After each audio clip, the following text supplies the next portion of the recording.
Tim Alberino, welcome to the show.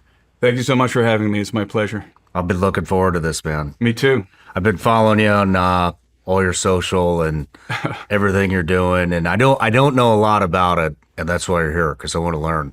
So, Well, I'm a big fan of your show. Oh, thank you. Appreciate that. But yeah, I just have a ton of rabbit holes to go down today. So Let's do it. Hope you're in for it.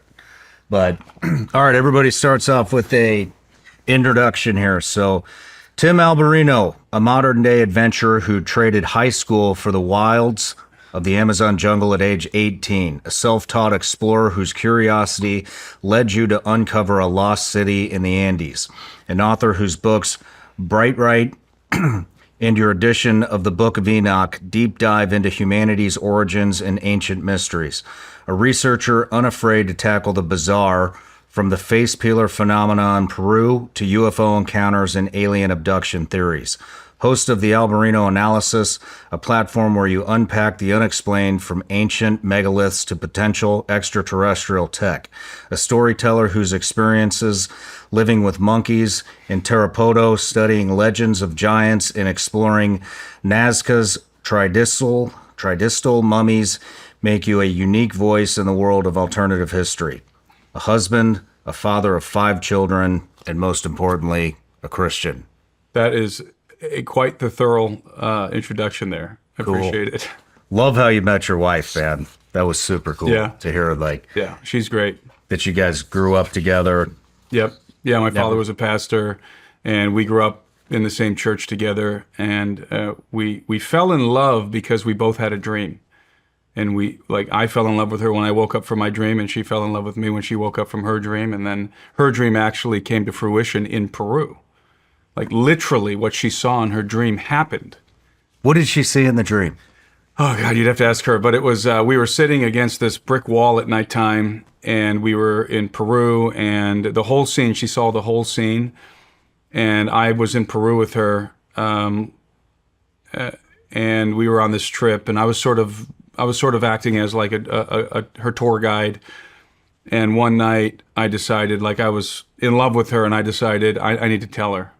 And so I took her down the street, and we sat in front of my friend's house in Peru, dirt road, brick wall.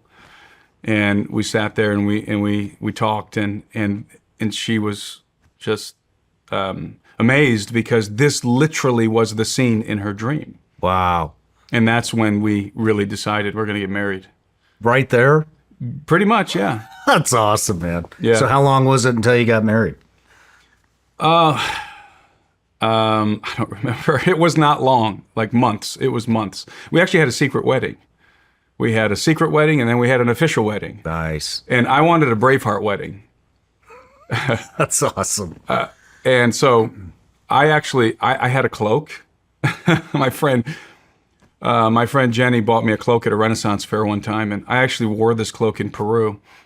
And big Lord of the Rings fan, and Chronicles of Narnia, all that stuff, all those fantasy novels. And I wanted our wedding to be special in the way that we wanted it to be. I never liked traditional weddings, so we decided to get married in the woods.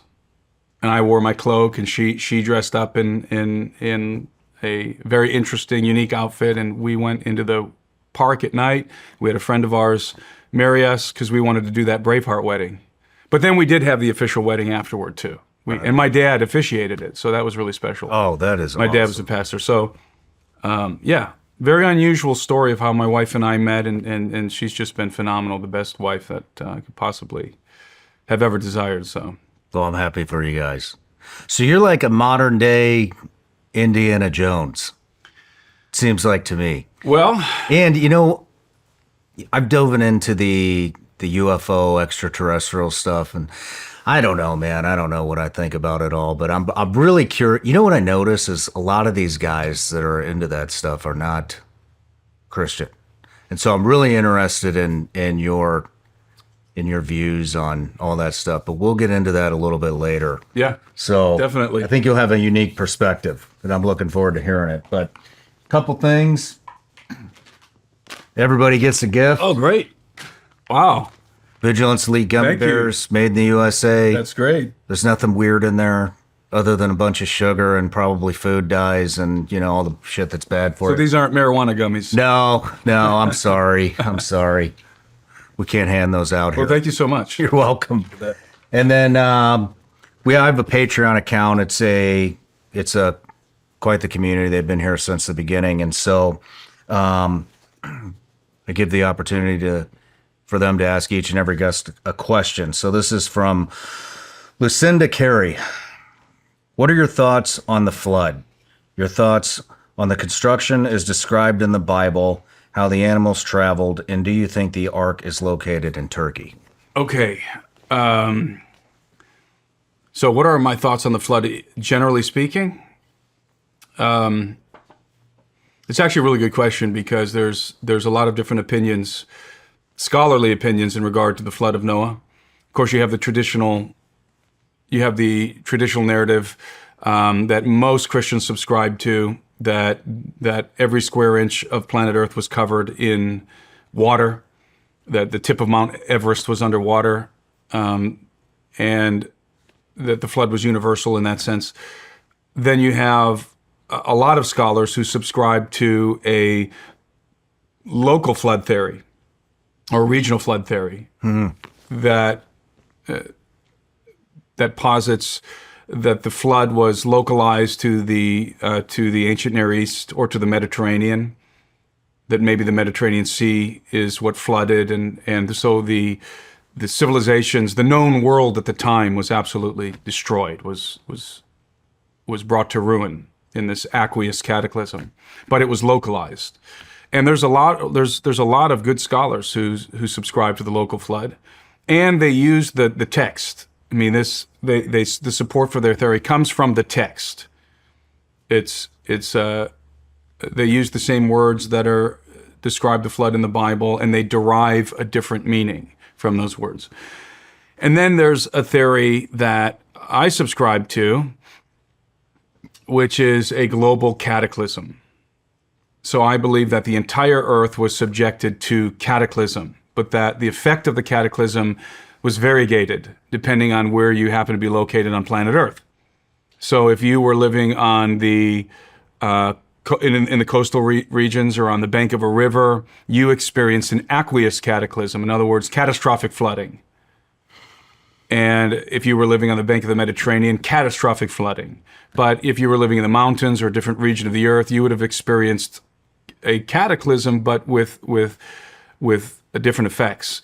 I think that there was extreme volcanism. I think that there was massive earthquakes. And I think what precipitated the flood, I'm persuaded at this point that what precipitated the flood was a comet impact or an asteroid impact sometime around 12,000 years ago, in the neighborhood of 10,000 BC. And this, of course, is known as the Younger Dryas impact hypothesis, that during the end of the last ice age, there was a cataclysmic impact on the North American ice sheets, specifically the Laurentide ice sheet, which was 1 mile to 2 miles thick, and that the ice sheet was bombarded by these celestial objects. And that catalyzed a cataclysm of unprecedented magnitude that would have resulted in catastrophic flooding, mile-high tidal waves, extreme volcanism, everything that I mentioned previously. Does this line up with Noah when he was alive? So you have, within Christianity, you have different thoughts in regard to the age of the earth. The fundamentalist views that the earth is 6,000 years old, and they don't allow for any more time in regard to the flood event. I'm not a young earth creationist. I think that the earth is very old, and I think that the creation of humanity goes deeper into the past. Really? Yeah, I would. So what do you think of Adam and Eve then? I think Adam and Eve were real. I mean, I think we all come from a common ancestor from Adam and Eve. I do not subscribe to the theory of evolution by natural selection. I think that's a theory in crisis, by the way. I think it's becoming less feasible by the day, evolution by natural selection. So I don't subscribe to that.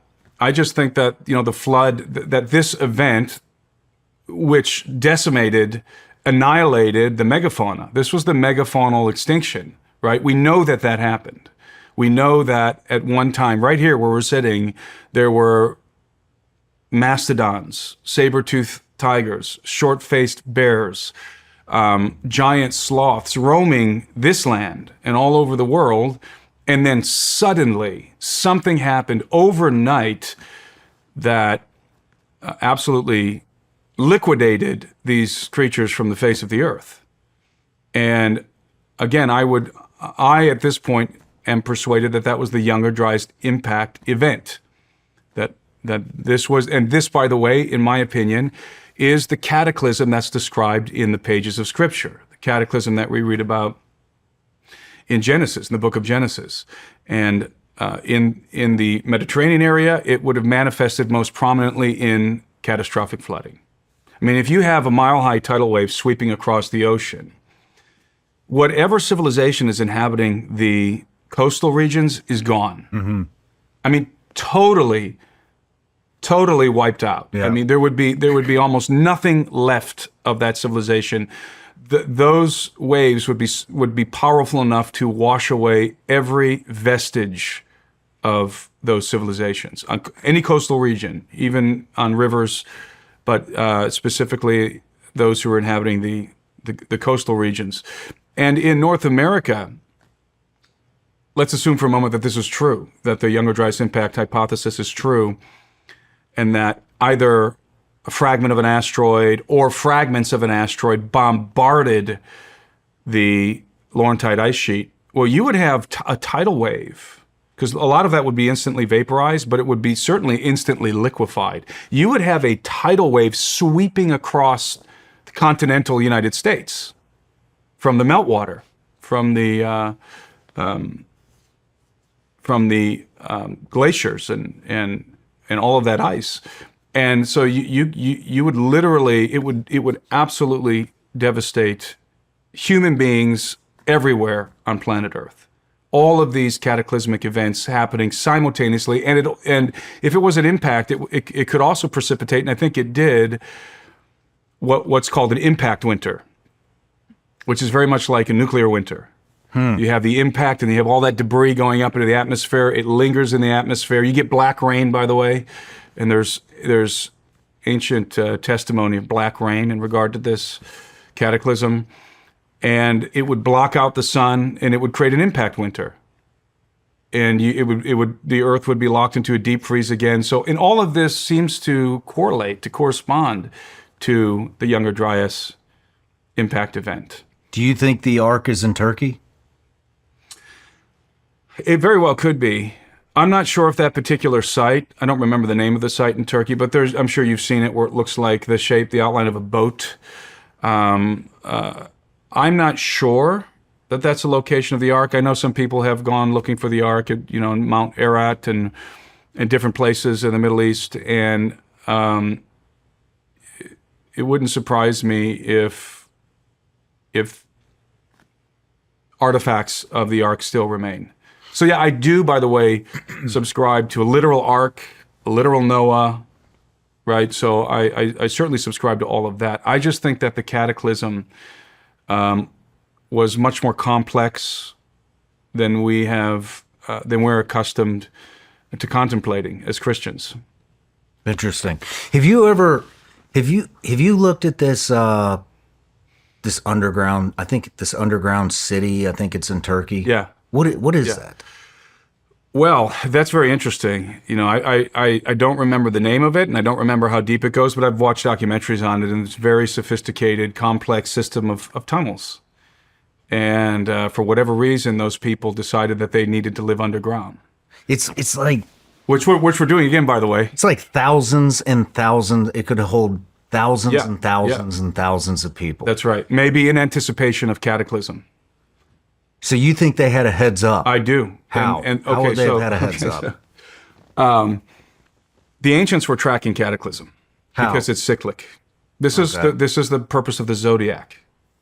The purpose of the zodiac is not to figure out what your sign is and what sort of attributes that means for you this month, like we do. That's very superficial. You don't read your horoscope? No, the horoscope is superfluous and superficial, and it's meaningless. It means nothing. The zodiac has a much more profound meaning that we've forgotten, but that the ancients were well aware of. And this is why you find the zodiac represented everywhere, all over the earth. And it's the same signs, the same 12 signs. It's very ancient. And the zodiac, the primary function, although there's a lot, there's very complex, there's a lot that goes on with the zodiac, but the primary function of the zodiac is to calculate cyclic cataclysm. And this is based on axial precession, the precession of the equinox, and the fact that the Earth is tilted on 23-degree angle, and that the position of the stars seems to change from our perspective over time. The great year is nearly 26,000 years. It takes to complete one full wobble of the Earth. I think it's 25,920 years to complete one of these, because the Earth is, it's tilted on axis and it wobbles like a top, like a spinning top. But it wobbles at a very, very slow rate. And it takes a long time to complete that circuit. And that's known as a great year. And that is fundamentally what the zodiac is tracking, because the zodiac is divided into 12 houses. Each house has a particular sign associated with it. And each sign represents an age, an astrological age, or an astronomical age. And each age is 2,160 years. And there's 12 of them. And so when we talk about, the different ages, and let's go back to the biblical narrative here. When in the Bible you read that Jesus talks about the end of the age, and his disciples talk about the end of the age. Well, there's two things going on there. There's the astronomical age, that is the age of Christ, which is Pisces. Pisces is a fish, right? The sign of Pisces is a fish, and the sign of Christ in the early church was a fish, and of the Christian community. And we're still in the age of Pisces, and we're transitioning into the age of Aquarius, and these ages are calculated on the vernal equinox. So like on March 21st, if you look due east on March 21st, just before the sun rises, you're going to see a particular zodiacal constellation sitting on the horizon, and the sun is rising up into this constellation. And if it's the vernal equinox, you can know what age you're in, what astrological age you're in, because whatever that constellation is on the horizon on the vernal equinox that the sun is rising into, that tells you the age. So what happens at the new age? So The age of there's Aquarius. that's an age. So those are astrological ages, each one of the houses of the zodiac, and then you have groupings of them. So you have the fixed points of the zodiac, which are Aquarius, Scorpio, Leo, and Taurus, and in between these fixed cardinal points, right, you have three houses of the zodiac, 3 ages. And the ancients knew that the cataclysm was cyclic, and when you transition in the grouping of these 3 astrological ages is called an aeon. This is what the Greeks referred to as an aeon.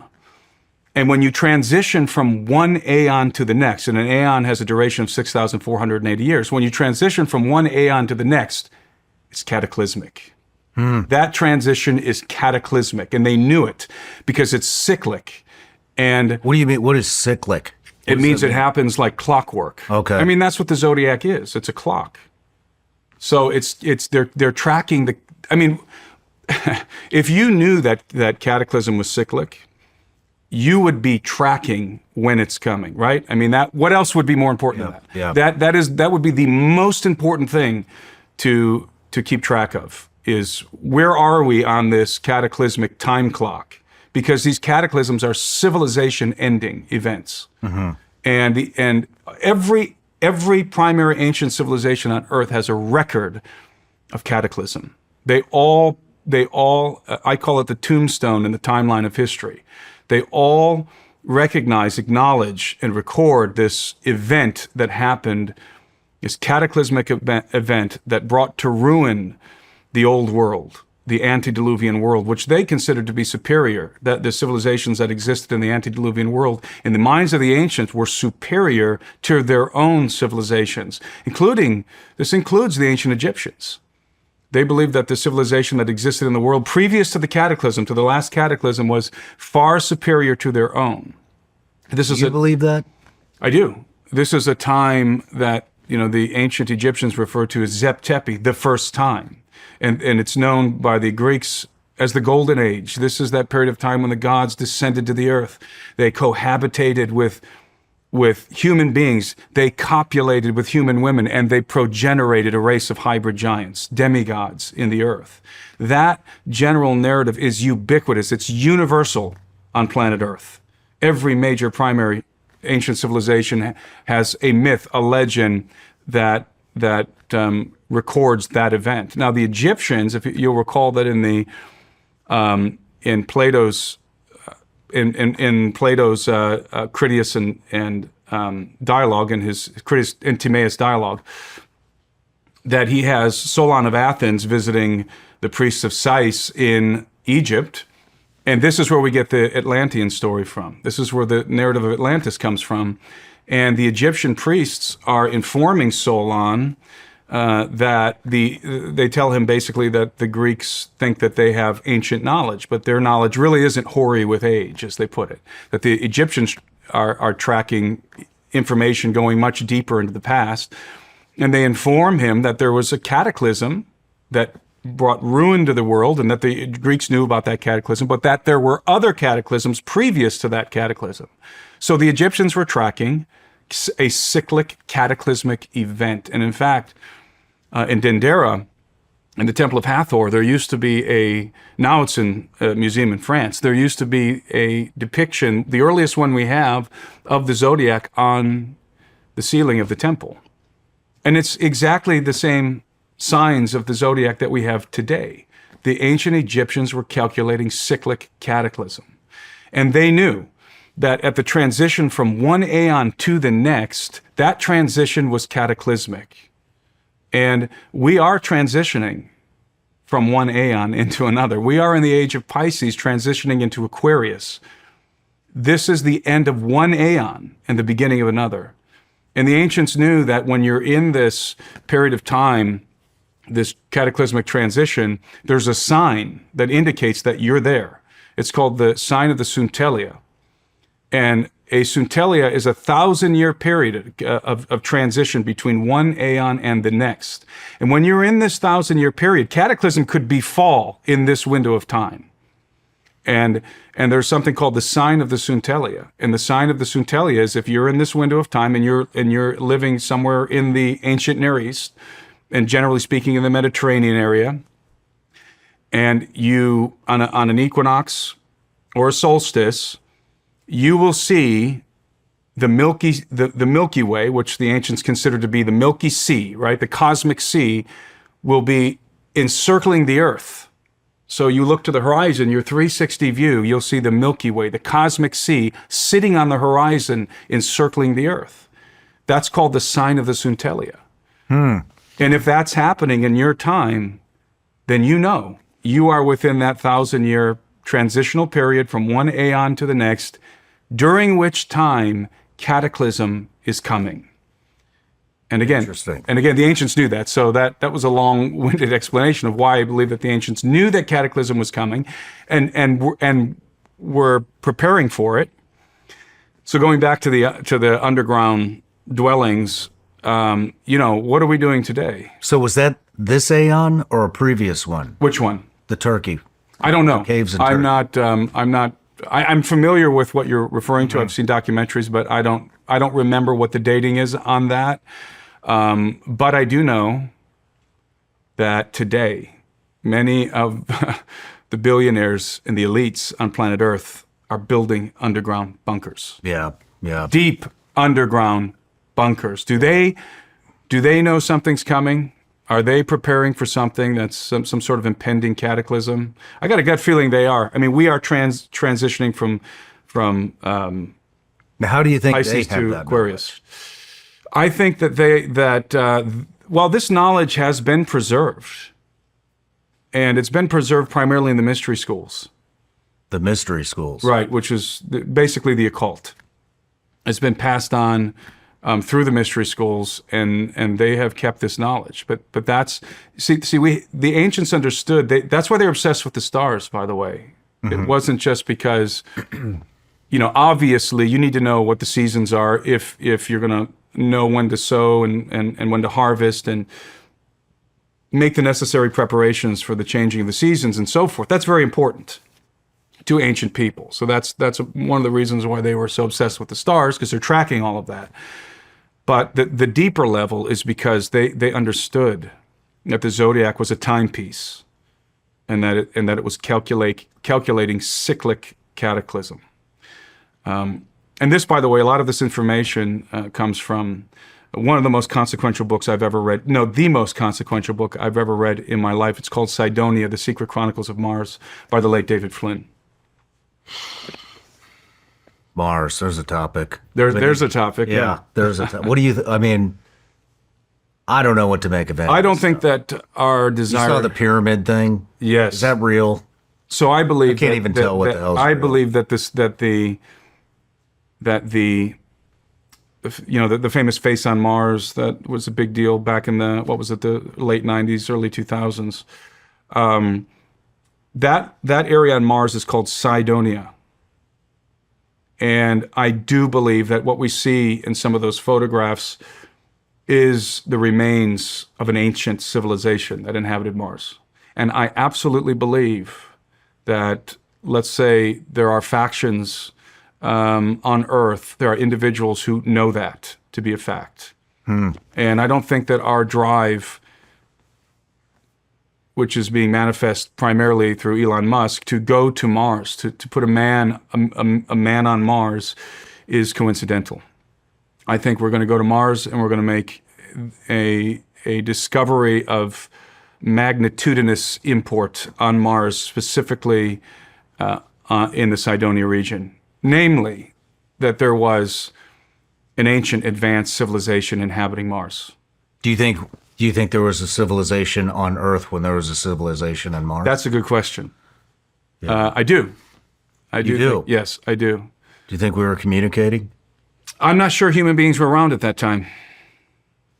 From a biblical perspective, I would categorize that as I would put that in a pre-Adamic context.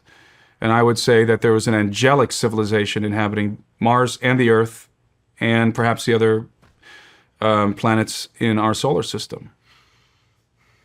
But that would be in a pre-Adamic context, before the creation of Adam. And that something cataclysmic happened that absolutely annihilated those civilizations, that angelic civilization, let's call it. And I think that the event that led to the destruction of the civilization on Mars was the implosion of a planet that was once in our solar system, and now is the residue, the debris field. Why do you think between it was an Mars and explosion Jupiter from another planet? Well, there's a debris field between Mars and Jupiter. And that debris field, to me, I've done a lot of research into this. I think I think that debris, there's a ring of debris. I think that is the residue of a planet. And I think that, you can, and I do this in my book, Birthright, you can trace in the biblical narrative, in the oracles of the Old Testament, you can trace this narrative in which I believe there's references to this planet that was destroyed. And it was destroyed in a great conflict that unfolded in the solar system previous to the creation of mankind. And I believe that the planet and I know this, if there's Christians listening to this podcast, they're going to be thinking, what in the world is he talking about? But there are references to Rahab. And I think that this is a planet that was crushed like a vessel of clay, broken like a vessel of clay, that God crushed Rahab and he smote the dragon.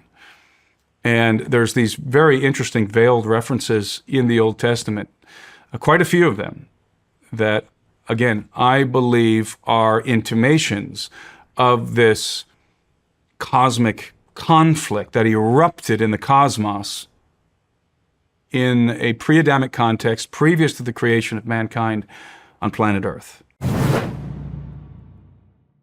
You've heard me talk about Patriot Mobile for a while now. They've stood in the gap for Americans who believe that faith, family, and freedom are worth fighting for, and they're the real deal. They've got cutting-edge technology, and switching is easy. Keep your number, keep your phone, or upgrade. Their 100% US-based team can activate you in minutes right over the phone. They're one of the few carriers with access to all 3 major US networks. That means exceptional nationwide coverage. They can even put a second number on a different network on the phone. It's like carrying 2 phones in one. They have unlimited data plans, mobile hotspots, international roaming, internet on-the-go devices, and home internet backup. Make the switch today and experience the difference. Go to patriotmobile.com/SRS or call 972-PATRIOT, and right now use the promo code SRS for a free month of service when you sign up. Switch to Patriot Mobile and defend freedom with every call and text you make. That's patriotmobile.com/SRS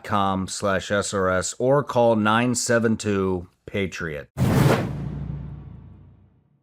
This show is sponsored by BetterHelp. Men today face immense pressure to perform, to provide, and to keep it all together. So it's no wonder that 6 million men in the U.S. suffer from depression every year, and it's often undiagnosed. The truth is, it's okay to struggle. Real strength comes from opening up about what you're carrying so you can be at your best for yourself and everyone in your life. If you're a man and you're feeling the weight of the world, talk to somebody, anyone, a friend, a loved one, a therapist. Therapy empowers you to be the best version of yourself, and it's for everyone. With over 35,000 therapists, BetterHelp is the world's largest online therapy platform. Join a session with a therapist at the click of a button and switch therapists at any time. As the largest online therapy provider in the world, BetterHelp can provide access to mental health professionals with a diverse variety of expertise. Talk it out with BetterHelp. Our listeners get 10% off their first month at betterhelp.com/SRS. That's betterhelp.com/SRS. So if you think that basically, you think the Earth is a big cycle. So we go through these events, the civilization's wiped out, and then we start all over. We start all over like children, as the priest of Sais told Solon of Athens. We have to begin again as children. And by the way, and some of this stuff that we're finding here on Earth is remnants of potentially previous. Potentially. So I think,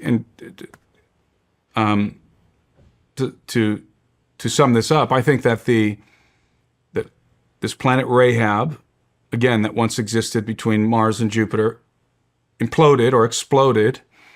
And, the argument, the scientific argument against this is that there's not enough residue there. There's not enough debris to account for a planet. But there's been some papers published recently. Could be a moon.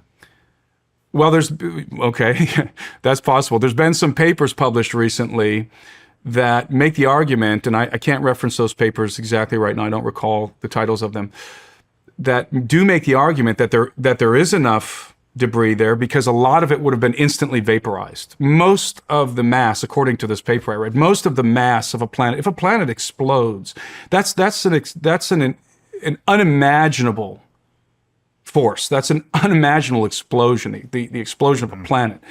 The heat that would be generated, the energy would vaporize most of the matter. And then it could throw off far into outer space, huge chunks that go way out there. Maybe some of those got caught in the orbit of the sun and are slingshotting around the sun. And maybe and this is just a hypothesis. Yeah. And maybe when these fragments of this planet come back into our solar system, in the neighborhood of the planets in our solar system, it wreaks havoc on Earth. And if, let's say, there's a chunk of this planet Rahab that's basically like a gigantic asteroid now, and it's slingshotting around the sun every 6,480 years, right? Maybe this is what's being tracked by the zodiac, and maybe it has a debris field behind it, right? Like asteroids have big debris fields behind them, and the Earth potentially passes through that debris field. We intersect with this body moving through our solar system. We pass through the debris field, and we get bombarded with the debris, which, the Younger Dryas impact, for example, could have resulted from this. That's just a hypothesis. I'm just throwing it out there. You had mentioned earlier, you think, all these billionaires are building these underground bunkers and they have this access. I know it's a fact. Yep. But that they have access to all this ancient knowledge through what, the occult? Through the mystery schools. At what point do you just get introduced like, oh, hey, you made it. Here's the. You mean here's into the mystery knowledge. schools? You might want to build a bunker. That's a good question. That's a very good question. Have you thought about that? Yeah, I don't know the answer. But What is the occult?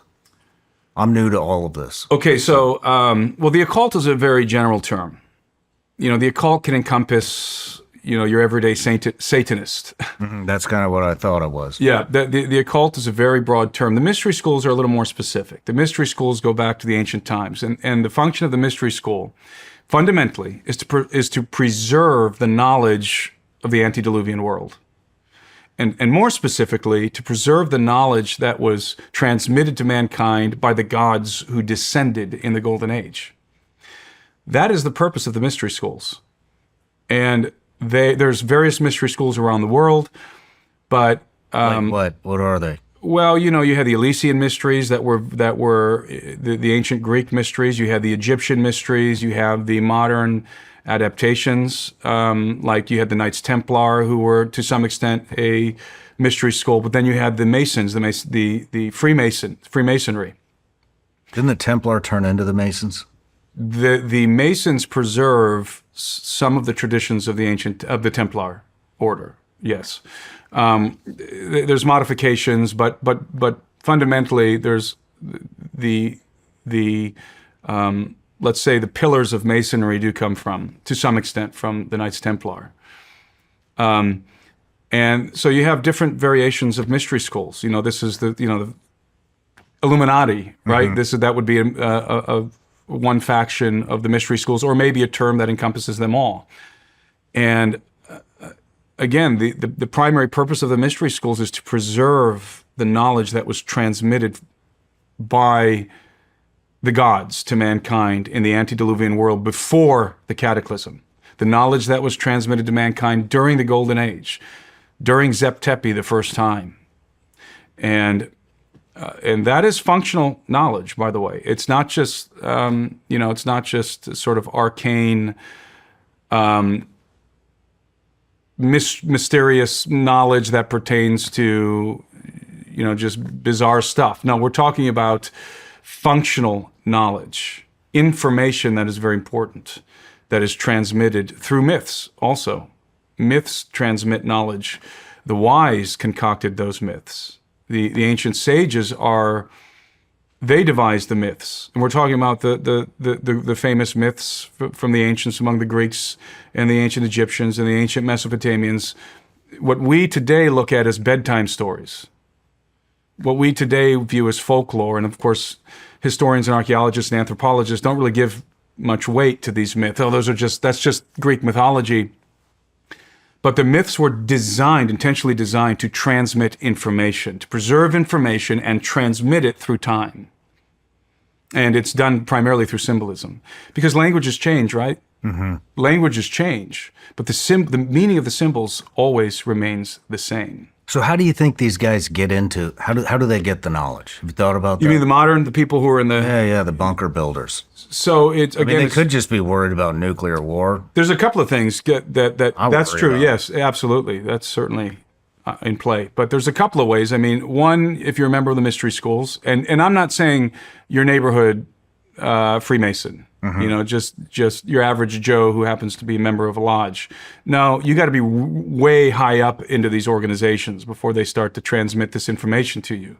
Because at the lower levels of Masonry, they're not told. This comes from, by the way, Manly P. Hall, who is one of the greatest Masonic philosophers, probably the greatest Masonic philosopher.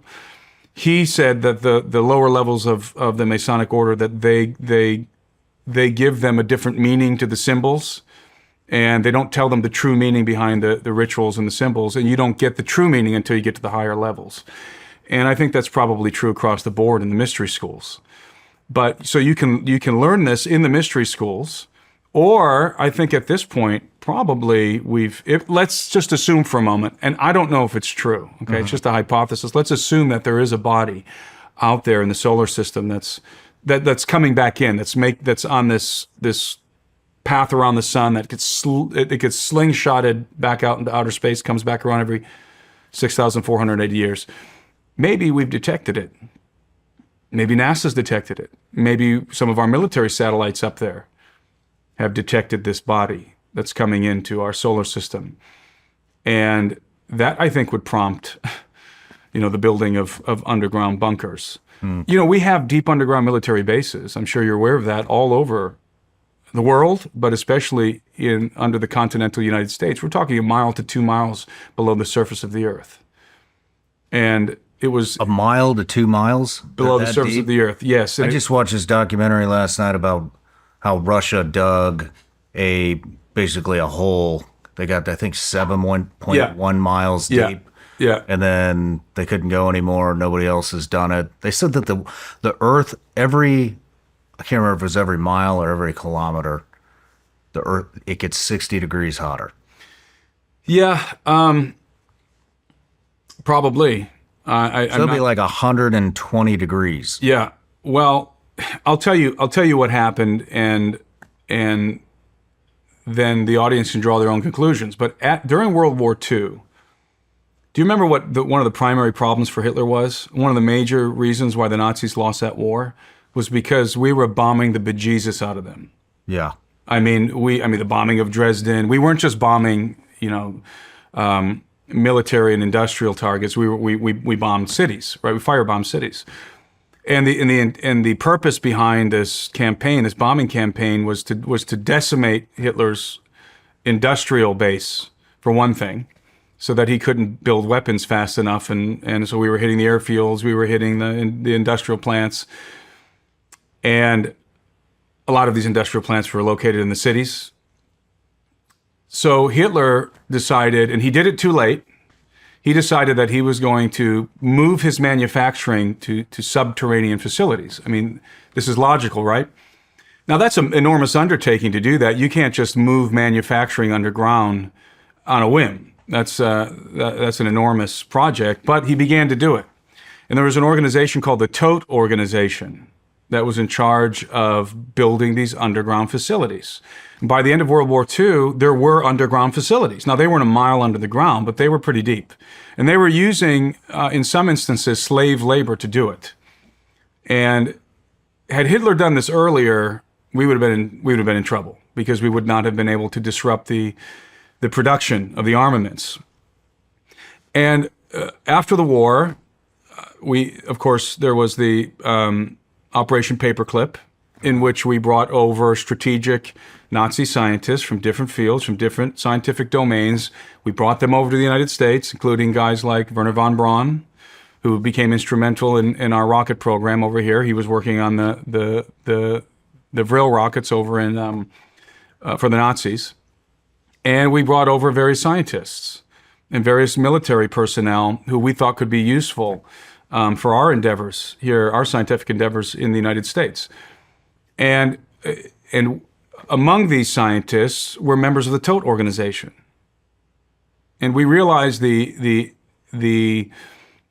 utility of building underground facilities, because we just bombed the hell out of the Germans. And we realized that warfare in the future is going to be aerial primarily. So we brought the members of the Todt Organization over here, and we began to build deep underground military bases. But I believe, based on documentation, that we developed a particular kind of mining apparatus that was a nuclear, it was nuclear-powered mining machine that could bore out and liquefy rock as it moved through the rock. So it bores the rock out and it liquefies it. It creates like this vitrified tunnel, these vitrified chambers. And so we invented a technology that allowed us to go very deep and to build much faster than the Germans were able to do. And, you know, back in the 70s, the Rand Corporation published a paper describing what is called a magneto-leviton train, which Magneto-leviton train. maglev train, a magneto-leviton train that could be installed either on the surface or underground, and that would operate in a vacuum tube. And it didn't run on a rail. Rather, it was using the electromagnetic force, and it was basically floating. It was a monorail, and it was floating, I think, like 3/4 of an inch off of the rail because of the magnetic influence. And in the paper, they described how they could build this train, and if they put it in a vacuum, there's no resistance, there's no friction. They said that they could go coast to coast. I think it was half an hour or 40 minutes, coast to coast, from Washington, D.C. to Los Angeles in like a half an hour with this magneto-leviton train. Well, I'm very persuaded that we did build that train system, but we built it underground and in secret. And in fact, I've talked to individuals in, let's say, highly placed individuals in the military who've confirmed that such a thing exists, and there is an underground railway, and it is this magneto-leviton system, and it connects the underground bases. I got a question. You know, why would you have a podcast? You're out there. You got a great social media presence. You're here. Why would top military advisors or anybody leak that information to you? Well, I mean, I don't think that. I think that it's common knowledge among people in the intelligence community and certain individuals working in different levels of the government. I don't think that it's that big of a secret that we have a train system like that. It would make sense for continuity of government, right? If we are preparing for a nuclear strike, that we would build underground bases and connect them with some kind of a rail system. So that part isn't, I don't think, that classified. I think what goes on in the underground bases that's the classified stuff. I think that's where some of these unacknowledged special access programs are being developed in the deep underground military bases. But yeah, I interface with individuals all the time. I've interfaced with congressmen, people in the intelligence community, people in the military and of course it's all anecdotal. I've never seen the train system. I've never been in an underground base, but I've read the papers on the nuclear boring machine. I've read the papers on the TOTE organization. I've read the papers from the Rand Corporation on the magneto-leviton train. And by the way, in that paper in the 1970s, they say in the paper that they now have the technology to build it. They had the technology in the 70s to build that train. So I think they did build it. They just didn't build it for the public. They took the technology underground. And now the Japanese and the Chinese are developing these kind of railways using the same kind of technology. Of course, they're not running as far as I know, they're not running in a vacuum tube. But they're using the same kind of technology and bullet trains and different kinds of rail systems that are being developed. So it's kind of common knowledge at this point. The secret would be how many of these deep underground military bases exist, where are they located, and what's happening inside of them. But I'm absolutely persuaded that they do, in fact, exist. Interesting. We just, I can't even remember what we were talking about. Well, we were right before the interview started. We were talking about all the disclosure stuff, and you were having a meeting with the gentleman in Missouri, the congressman. His name escapes me. Congressman Eric Burleson. And I had mentioned you should chat with Tim Burchett. Yeah, my friend. I did briefly in the Capitol building. Yeah, he's really into all this stuff. Great guys, by the way. Congressman Eric Burleson, Congressman Tim Burchett, Anna Paulina Luna. These are phenomenal congressmen and women. And they are at the heart of the battle for disclosure in Washington, D.C. Nothing's coming out. Nothing's coming out. Well, it is kind of, they're frustrated. We got guys coming up there saying they found non-human biologics. I don't even know what the hell that means, but... We've had 2 hearings in Congress.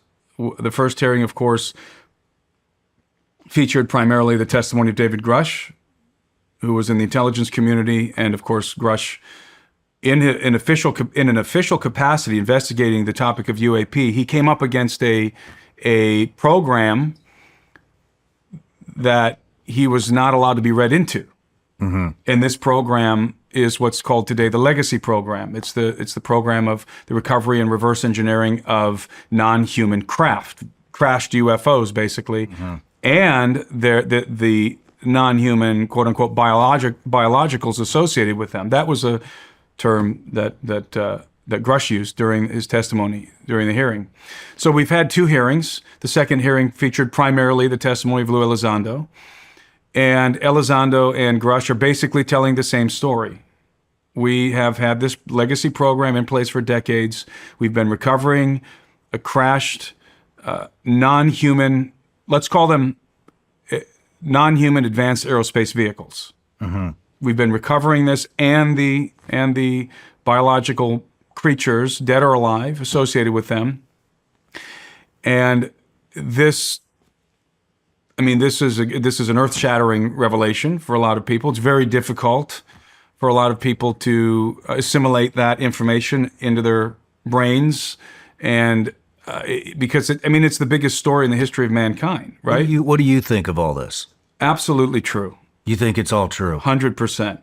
Okay. Because I'm somewhat of a ufologist, so I've studied ufology, and there's a lot of anecdotal data that has been accrued over the decades by competent ufologists that if you were to take the time to familiarize yourself with, I think you would, that everyone would draw the conclusion that, yeah, this is likely happening.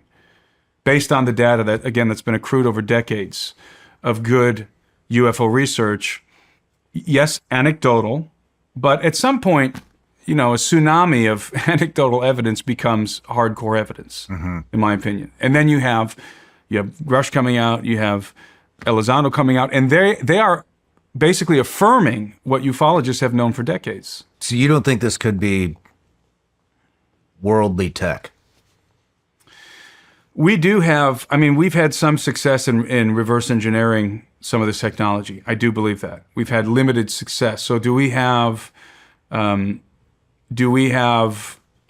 craft of our own that incorporate both non-conventional, exotic, and conventional components? I think the answer is yes. I think we do. Now, how advanced are we at this point with that technology? I don't know, but I am very persuaded that we have it. So some of what people see that they see these advanced aerospace vehicles, and they think that's a UFO, when in reality, I think much of it is us at this point. Not all of it, but much of it, I would concur, much of it is us at this point. But I believe that the technology originates with the exotic technology, with the non-human intelligence. A lot of people think that they come from under the earth, like there's some type of alien race beneath the surface of the earth. What do you make of that? Yeah, that's part of the crypto-terrestrial hypothesis, which posits that there are non-human entities, intelligent non-human entities, who are surreptitiously inhabiting planet Earth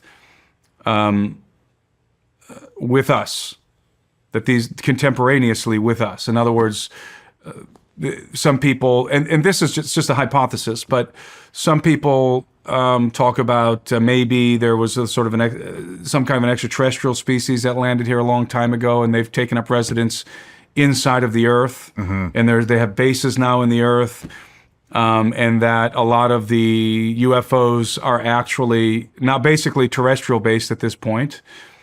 There are other hypotheses that describe a lost civilization, an antediluvian civilization, survivors of the cataclysm that we were talking about previously, that went underground, and they've developed their civilization underground, and they've been living contemporaneously with us here on planet Earth in a crypto-terrestrial manner. And I don't know what to make of that. I don't know. I think it is possible. But certainly a lot of the UFOs are coming out of the oceans, and they appear to be coming out of underground bases and definitely out of the oceans. A lot of the sightings, especially the ones that have been acknowledged by the government, have to do with large bodies of water. You know, the Navy encounters UFOs all the time. Yep. And a lot of the times they're either coming out of or going into the water. They call these the transmedium vehicles because they can move through the atmosphere with the same ease as through the water. In fact, in a lot of cases, there's no splash. Now, how do you have a craft coming out of the ocean or going into the ocean at high rates of speed without generating an enormous splash? That's why they refer to these as transmedium vehicles. They seem to be able to move through any environment in the same way. And it's probably because of the technology. Maybe they're in their own gravitational field. They're generating like a gravitational bubble. So they're really moving space-time around the craft rather than moving the craft through space-time. That's one. What do you think? Are they coming from space and under? I mean, I don't know. I don't know, man. I think I've interviewed a lot of people about this stuff. I've come to the conclusion I think it's all spiritual. I'm entirely persuaded that that there's an extraterrestrial component to this, and I'll tell you why. You're probably familiar with the testimony of Bob Lazar. Yeah. You know, Bob Lazar allegedly worked at the Nevada facility, the S4 facility by Groom Lake, and was involved in the reverse engineering program. He worked on a particular saucer that he denominates the sports model because it was sleek and it was functional. And his job in the program specifically was to work on the reactor. And according to Lazar, the reactor was a antimatter reactor. And in order to function, it required a piece of exotic matter that was machined into a triangle. And that exotic matter was called by Lazar element 115. And Lazar talked about this back in the early 90s. And element 115, I mean, nobody knew what the heck he was talking about, but today we actually have identified it's called moscavium. And we can synthesize it. The Russians have been able to synthesize it, but we don't have a stable isotope. We can the only isotopes that we know of on Earth are not stable. But this craft, according to Lazar, the reactor of this saucer that he was working on, it used a stable form of element 115.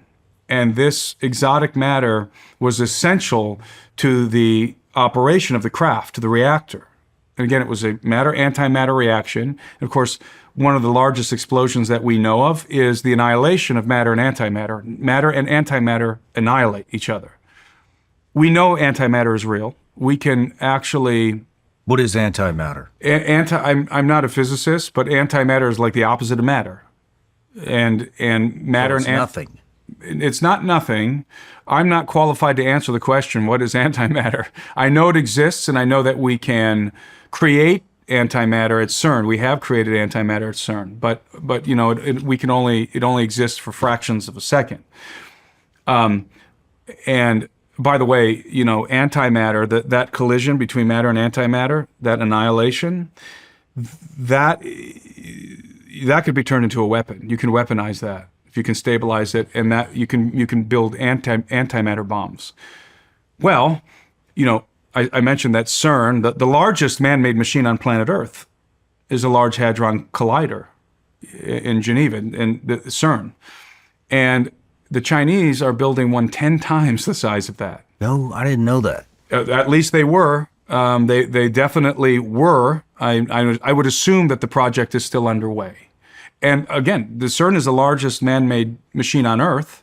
Chinese are building one 10 times larger. The objective of CERN, ostensibly, is they want to find out what happened at the Big Bang. Right? I went to CERN and talked to the physicists there, the particle physicists, and they want to know what happened at the Big Bang. They want to know how the universe came to be and all of that. the idea is to look back in time. But I don't think that's why the Chinese are building a particle. Probably not. An atom smasher that's 10 times the size of CERN. I think what they're after is antimatter weapons. An antimatter bomb. I mean, you have antimatter bombs are many times more powerful than a thermonuclear bomb warhead, and they don't have that. The problem with nuclear weapons is the fallout. You radiate everything, right? So if you drop a bomb on a city, nuclear bomb, well, you have rendered that city, that area, unusable. Mm-hmm. You've radiated it. The soil is going to be ruined. Look at Fukushima, right? You created you turn it into Fukushima. So if you're like the Chinese and you're interested in occupying, let's say, the breadbasket of America because you need more food, you don't want to nuke it. Because you destroy the soil, you radiate it, and you render it useless. But an antimatter bomb, that's another situation. You could create an explosion that is bigger, more powerful, more intense than a nuclear explosion without that, without the radiation, without nuking that area, so you could bomb it and then make use of it afterwards. So that's a little rabbit trail there, but I think that's why the Chinese are interested in building a collider, precisely because of the matter-antimatter annihilation. It is exceedingly powerful. So going back to the reactor, this, of course, comes from the testimony of Bob Lazar, that there's a matter-antimatter reaction happening inside of the reactor, and it's generating an enormous amount of energy, the kind of energy that's required to generate and to control gravity waves. And that's how Lazar says that those craft work. They produce gravity waves, and that's all featured in the testimony of Bob Lazar. He wrote a really good book called Dreamland where he describes all of this. I personally believe that Bob Lazar is telling the truth. I am persuaded that his testimony is true, and I know there's a lot of controversy out there about that, but by the way, Lazar's testimony synchronizes with Grush's testimony and with Lou Elizondo's testimony. It perfectly synchronizes. The craft that Lazar worked on, the sports model, the interior of the craft was designed for diminutive people. In other words, for little guys who, according to Lazar, the people who worked at the S4 facility referred to as the kids. We're talking about gray aliens. Mm-hmm. And I have people who come to me who are, they're whistleblowers, but they're not whistleblowing in an official capacity yet. And some of these guys have been on crash retrieval sites, and they've been involved in various aspects of crash retrievals, the protocols, and they've seen the bodies. And the bodies are little gray guys. So, yes, I'm absolutely persuaded that we are looking at a nuts and bolts physical phenomenon, craft that actually crashes, and corporeal biological beings who die. Again, this is the testimony of David Grush. This is the testimony of Lou Elizondo and others. And there are more, by the way. There are more witnesses coming forward. There's going to be another hearing. And we're going to hear more. I mean, we're going to see more witnesses. And, Tim Burchett, Congressman Burchett, tried to push through legislation, whistleblower protection legislation. I don't know if you knew that. I did. I think it was last year. Because what they really need to do is to protect whistleblowers who are coming from the legacy program. Because we have guys like Grush and Elizondo who've come up against the program, who are not read into the program, but have knowledge of it. But what we don't have yet are whistleblowers who had hands on the craft. We have Lazar, but Lazar hasn't been a part of these hearings. But at this point, we need whistleblowers who are coming from within the legacy program. Why do you think Lazar has never come forward? I don't think he wants to be bothered with it at this point in his life. He's endured a lot of ridicule over the years. It's only recently that people are taking his story seriously. Mm-hmm. it's not enhanced his life at all. In fact, the opposite. This comes from him. I mean, he said this openly in various interviews, and he says it in his book Dreamland. It's not done anything positive for his life. It's only been negative for him, and it's been really just a gigantic headache his entire life. He's endured endless ridicule. A lot of people just do not believe him. And so he's moved on in life. He doesn't probably at this point doesn't want to be the UFO guy. You know, he's a legitimate scientist. Yeah. And his passion is physics and science, and that's what he's doing today. He has his own laboratory, and I just don't think he wants to be bothered with it. He's not an individual who's looking for fame. He's not interested in profiting from any of this, and he's never changed his story. He's never changed his story. The ufologist George Knapp has done a lot of great work, I think, affirming the testimony of Bob Lazar. And Knapp's, an old school investigator. Yeah. And I've got a lot of respect for George Knapp. And I really do believe that Lazar's testimony has been, at this point, confirmed. We haven't even talked about face peelers. I know. We're fascinated. Let's take a quick break. When we get back, we'll talk about the face peelers, which is what I really want to talk to you about. But there's just so many rabbit holes to go down. Yeah. And, this is a great segue into the face peelers. You see it. You seem to be knowledgeable on all of them. So thank you. But let's take a break. At True Classic, the mission goes far beyond just great materials and a good fit. It's about helping men show up with purpose and feel sure of themselves. Their clothes are designed to fit right and priced so that any guy can feel confident without overspending. True Classic was founded to make a real difference, and that's what makes them stand out. They're driven by purpose, whether it's helping men feel their best day to day or giving back to communities in need. I've been wearing True Classic for a while now. Whether it's working out, going out to dinner, running to meetings, you can feel the difference the moment you throw one on.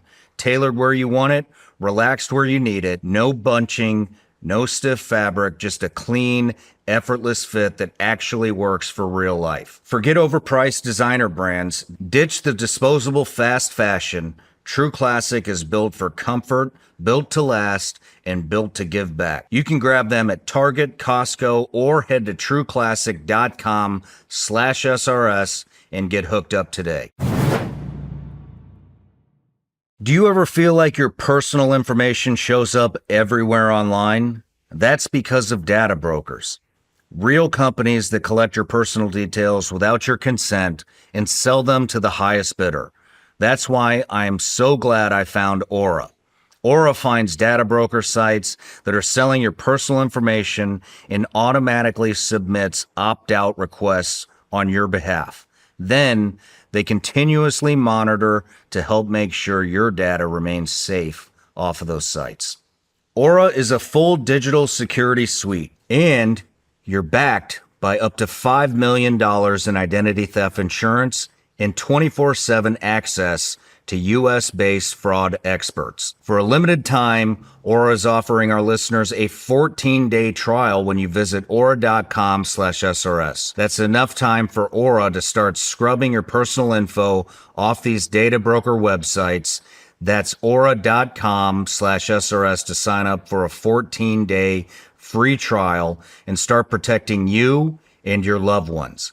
That's aura.com/SRS. Certain terms apply, so be sure to check the site for details. All right, Tim, we're back from the break. A lot of rabbit holes we just went down. We'll probably go down a lot more, but the face peelers, that's actually how I wanted to start the interview. But what are the face peelers? Okay. So back in 2023, in the summer of 2023, in July, there was a series of videos that went viral on social media. And these videos were captured in the Peruvian Amazon in the region of Alto Nanay. And they featured a chaotic scene at nighttime in which the villagers were running around, screaming, pursuing something, and discharging their firearms into the jungle. And subsequent interviews with members of the community revealed that they had been assailed by these very strange people, beings, who were dressed in body armor. One of them said reminiscent of the Green Goblin from the Spider-Man movie, and that these assailants could fly, that they could hover a meter off the ground, and that they were impervious to gunfire, and that they were making incursions into the village, and the villagers were completely freaked out about it. A couple of other videos surfaced, and these videos were surfacing at the end of July, beginning of August.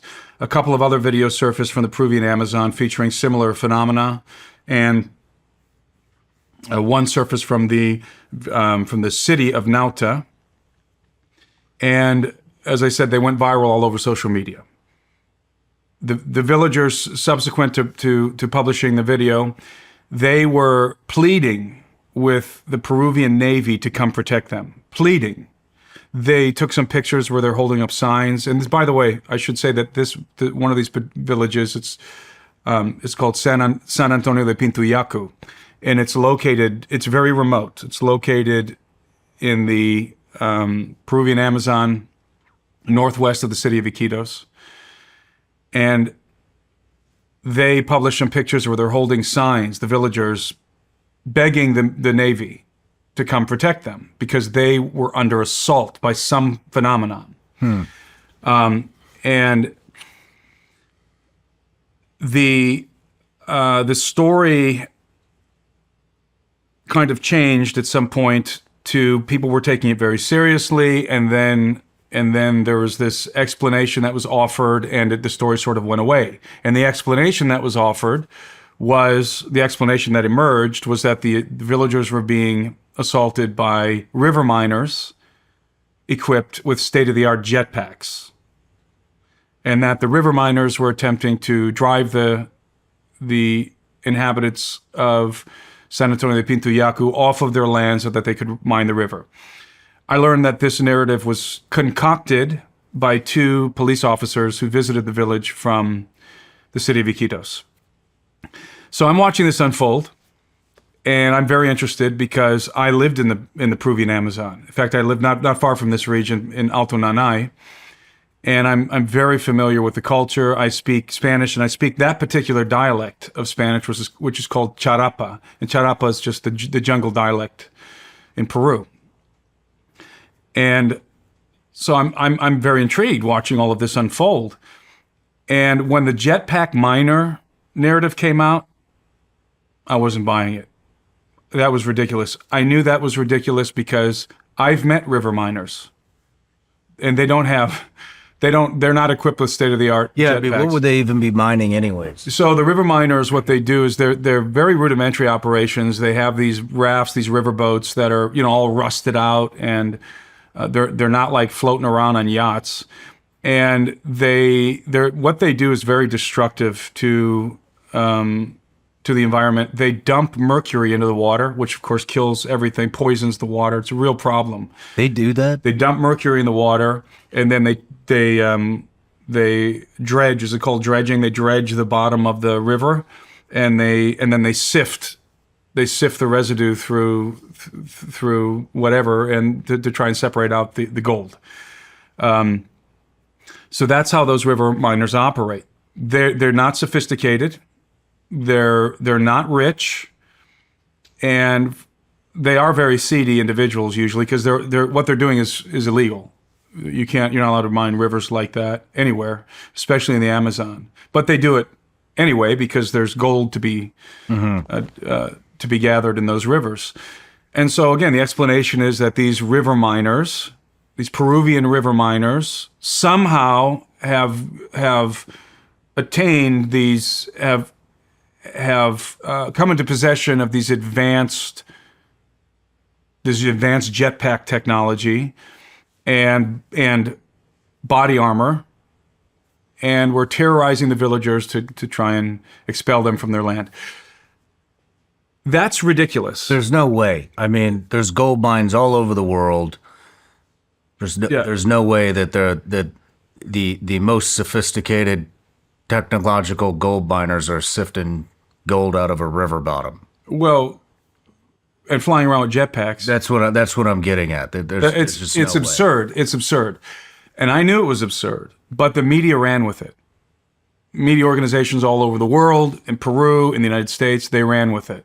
And I remember watching a news presentation on News Nation, and because they were covering the story, it was a big story. What's happening in the Peruvian Amazon? These people are freaking out. They're saying that aliens are attacking them. This is in 2022. This is 2023, July of 2023. The villagers are saying we're being assaulted by aliens, and they were saying they were using the term pelacara, which is face peeler. They're being attacked by pelacaras. Some of them said that the pelacaras are attacking us. Others said these are not humans; these are extraterrestrials. And so the media was very focused on this for a while. And then as soon as the jetpack miner story came out, case closed, mystery solved, right? Mm-hmm. Oh, it's just those pesky river miners with their jetpacks. I could not believe that the media in the United States bought that narrative, especially an organization like News Nation. I can. I couldn't believe it. Was so on its face absurd. Okay, and I'm sitting back watching all of this unfold, and I'm getting inundated with emails and text messages asking me, please go down there and investigate this. And I'm sort of sitting back waiting for somebody to go out there and go investigate what the heck is happening. And nobody was going. And I didn't have my passport. I was renewing my passport at the time, and so my passport, I was waiting for my new one to come in, and I'm just sitting back thinking, I'm going to have to go. I mean, I didn't even really want to. I'm just thinking, I'm going to have to go. Mm-hmm. I'm going to have to go do this. And I seemed uniquely equipped to do it because I lived out there. I speak the language, and I'm very well adapted to the culture. How big is this village? How many people? San Antonio de Pintuyacu has a population of approximately 200 inhabitants. So it's actually a larger village. And in fact, it's an important village. The provincial government installed a communication outpost there. So they have internet in this village. And this is a very old community, in the sense that this is one of the earliest tribes. This tribe goes back hundreds of years. They're the Iquitu people, and they're a very unique tribe. And their village is sort of the last outpost of civilization before a vast swath of Amazon jungle between the village and Ecuador. There's just untracked Amazon rainforest, uninhabitable wilderness, basically. So it's remote. But they do have internet. I mean, they have, and that's very unique. Most of these remote villages don't have internet. And these guys, they have such a good internet uplink or they have such a good connection to the internet out there that they sit there in the evenings and watch movies on their phones. And this is how they were able to upload the videos. They filmed a particular individual named Christian, this young man who contacted me named Christian. He's the one who took the footage, and then he uploaded it from the village precisely because they have this communications outpost. So I decided that I had to go down there and conduct an investigation because nobody was going. When finally I got my new passport back, I decided to mount an expedition. And I tagged a friend of mine named Doug Thornton, who was an infantry Marine. And Doug and I embarked on this journey to the Peruvian Amazon. I made contact with the village. I talked to Christian, who again was the young man who filmed the incident. And I recorded a message on WhatsApp, explaining my intentions, my desire to come and investigate the situation, which was played during a communal meeting in the village to the elders of the village. Mm-hmm. And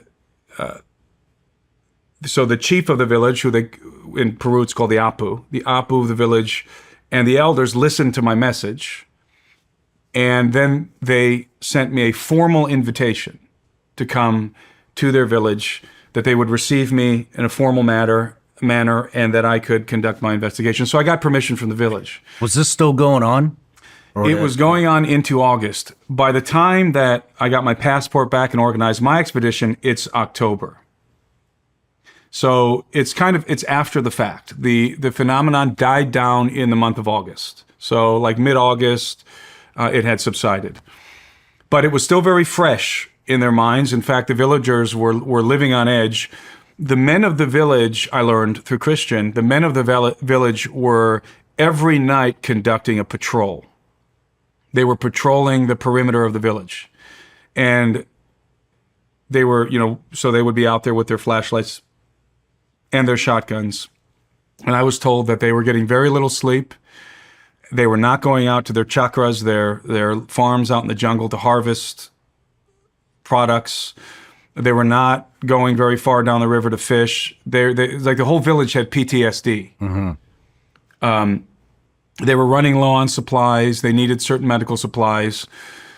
So I decided that in addition to doing the investigation of the phenomenon, that we would also supply the village with some of the supplies that they needed, with some of the food and medical supplies that they needed. And in fact, a mutual contact, a mutual friend of ours, Pastor Darren Tyler from Conduit Church, he agreed to help me fund. He helped me fund the trip, the expedition to supply the village. And my friend Jamie Brandenburg and some of the guys from Conduit Church helped fund that expedition. So I had the funding, I had permission from the village, I chartered a riverboat in Iquitos called La Esperanza, and I hired 2 active duty Navy commandos, Peruvian jungle Navy commandos, to go with me, because I had no idea, what I was getting into, no idea what this phenomenon was. I suspected maybe it was the cartel or something like that. I didn't know what I was walking into. So we went very low profile. We filmed it. I published it on my YouTube channel, but we just brought in GoPros. We wanted to stay very low profile. And so in October, we went up the river. It took 2 days to get there on the riverboat. We went up the river Nanay and then the river Pintuyacu and eventually arrived to the village. And when we got there, and by the way, the Apu met us in Iquitos and went up the river with us. So the Apu and some other individuals from the village escorted us to the village on the boat. When we arrived to the village, all of the men came down to the bank of the river, and they all had their shotguns in their hands. And they were receiving us in a very cordial way. They were happy to see us, but I was told, the Apu had told me that they had their firearms on them at all times. Mm-hmm. Since this had started to happen back in July, the men always kept their firearms on them, and that means shotguns. And these are very rudimentary firearms. I mean, these are really old, rusty shotguns. And so, in addition to supplying them with food and medical supplies, we also wanted to give them some strategic technology for their patrols. So we procured, we got them really good radios, high-powered flashlights, and commercial-grade night vision goggles that have a recording capability, so they could actually record the phenomenon with the night vision. And then we gave them some thermal binocular. And so we wanted to provision them to help so that they could defend themselves against this, whatever this phenomenon was. Again, which we had no idea what it was.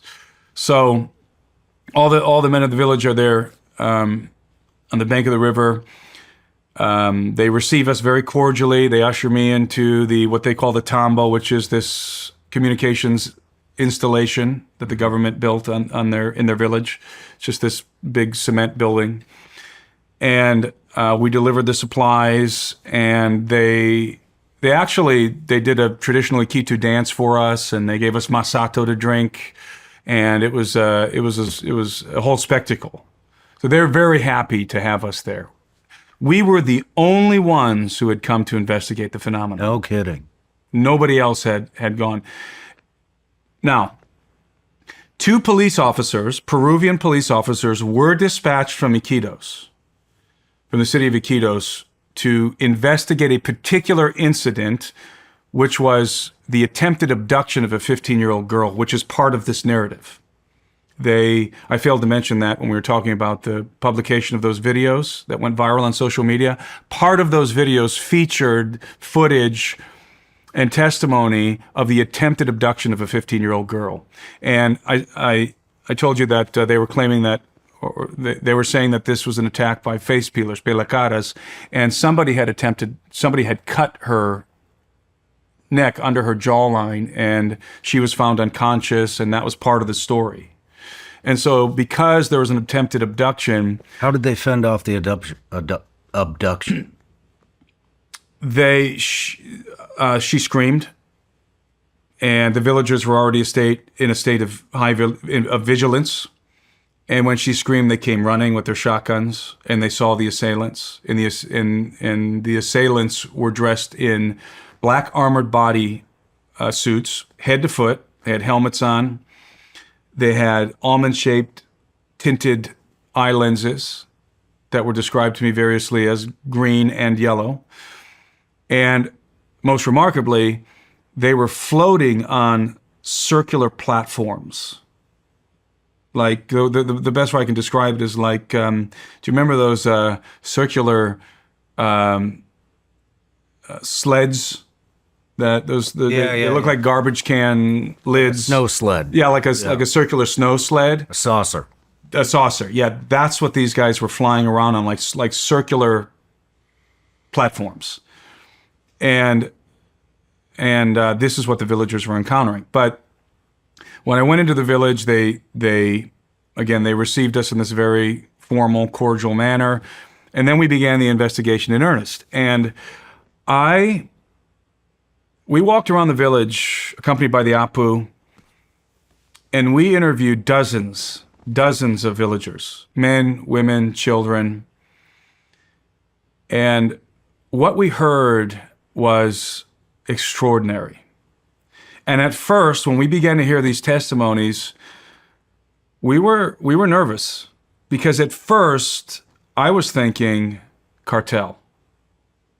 I was thinking this could be cartel. This could be a serious, well-funded operation, cartel operation, and that made us nervous.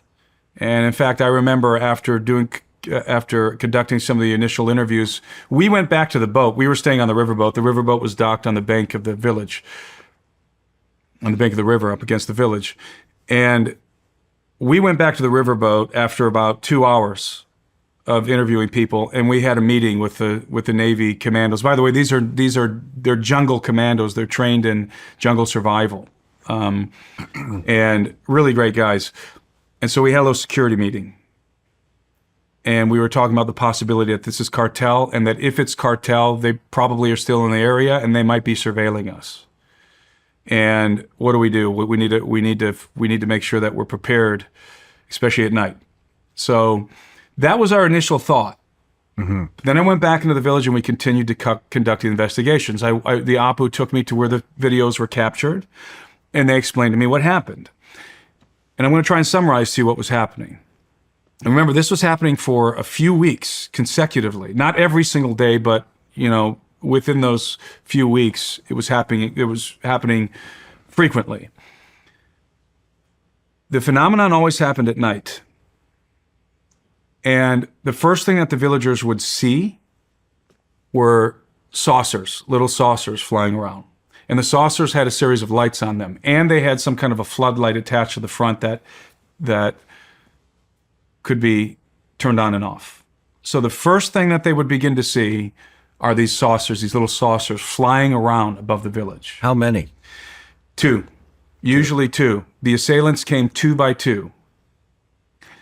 And then they would see the saucers go into the jungle and land. And shortly thereafter, two individuals would make an incursion into the village. And these individuals were wearing, as I said earlier, black armored bodysuits, head to foot, again, with helmets, almond-shaped eye lenses. The assailants were described as being very tall, taller than me. I'm 6'1", and all of the villagers said they were taller than me. And I would say, how tall? A foot taller, 2 feet taller? Is usually around 7 feet tall is what they would indicate, about a foot taller than me. They described them as being inhumanly agile. So some of the guys actually pursued. There was a group of villagers who pursued the assailants. And they told me these guys did not move like human beings. They were inhumanly agile. And they pursued one of these assailants through the jungle, and he dove into the river, quickly swam across the river, hopped onto the bank, and flew off into the sky. Without the saucer. I think the saucer was docked over there. And in fact, in that case, I can't recall if in that particular case if he hopped on the saucer or if he just disappeared into the jungle. I'm pretty sure he hopped on the saucer, because that's what would happen. They would pursue them, and these guys would go back to where they landed, get back on their saucers, and take off at a high rate of speed. The saucers were silent, except for when they initially took off. There was sort of like a sound like compressed air. That's what the villagers expressed to me, like a sound of compressed air being released. But for the most part, they were silent. Whatever this body armor was that these assailants were wearing is bulletproof, at least against shotgun shells. I mean, these guys use birdshot in the jungle. But what they were doing, because they would shoot the assailants, some of them at point blank range. They would discharge their shotgun at point blank range at some of these assailants, and they told me they could hear the BBs dinking off of the body armor. The assailants never spoke, except for on one occasion, which we'll talk about. And one guy told me he blasted one of these assailants with a shotgun. I think it was only about 15 feet away, maybe even closer, maybe 10 feet away. He blasted him with the shotgun. He says that this particular individual was dressed in silver body armor, unlike the rest. And he swears to me, this one was silver. Everyone else said black. But for whatever reason, this one is dressed in silver body armor. He blasts him with the shotgun, and the impact knocks the guy on his butt, the assailant. And then he just jumps, flies back up to a vertical position and floated away. Floated. And he's not on the saucer. So two things became apparent. Number one, they're making incursions into the village initially on their saucers. They're flying, and they're surfing. Mm-hmm. The villagers said they would see them. They put the flashlight up on the saucer, and they would see these guys like surfing on these things. And then when they came into the village, they disembarked from the saucers, and then they came into the village, they were still able to float based on some kind of mechanism that was incorporated into their footwear, into their boots. And they told me that the boots had two discs on the bottom, like one on the heel, one near the toe. They had two discs, and that the discs they emitted some kind of a light, and this enabled the assailants to float. And when this guy shot this one that was dressed in the silver body armor, that's how he popped back up. He was floating. And this isn't just one or two testimonies. This is dozens and dozens of testimonies from different people in the village. They all say they all saw the same thing, all of them. Not every person in the village encountered the phenomenon, but the ones that did all described the same thing in the same detail. The assailants were described as being able to bound over the huts, bound over the houses, so they could jump over the houses.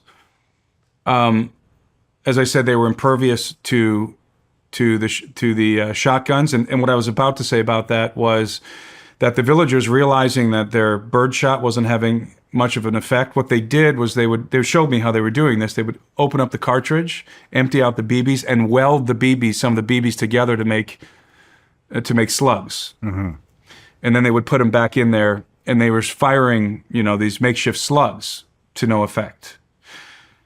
They also set up traps around the village to try and catch one of these assailants. And the traps consist of the typical kind of traps that they use out there in the jungle. They're just a tube with a bullet inside, and there's like a hammer mechanism, and then there's a tripwire. And they usually use these to hunt small game. They put them in the game trails, and they catch. This is a part of their.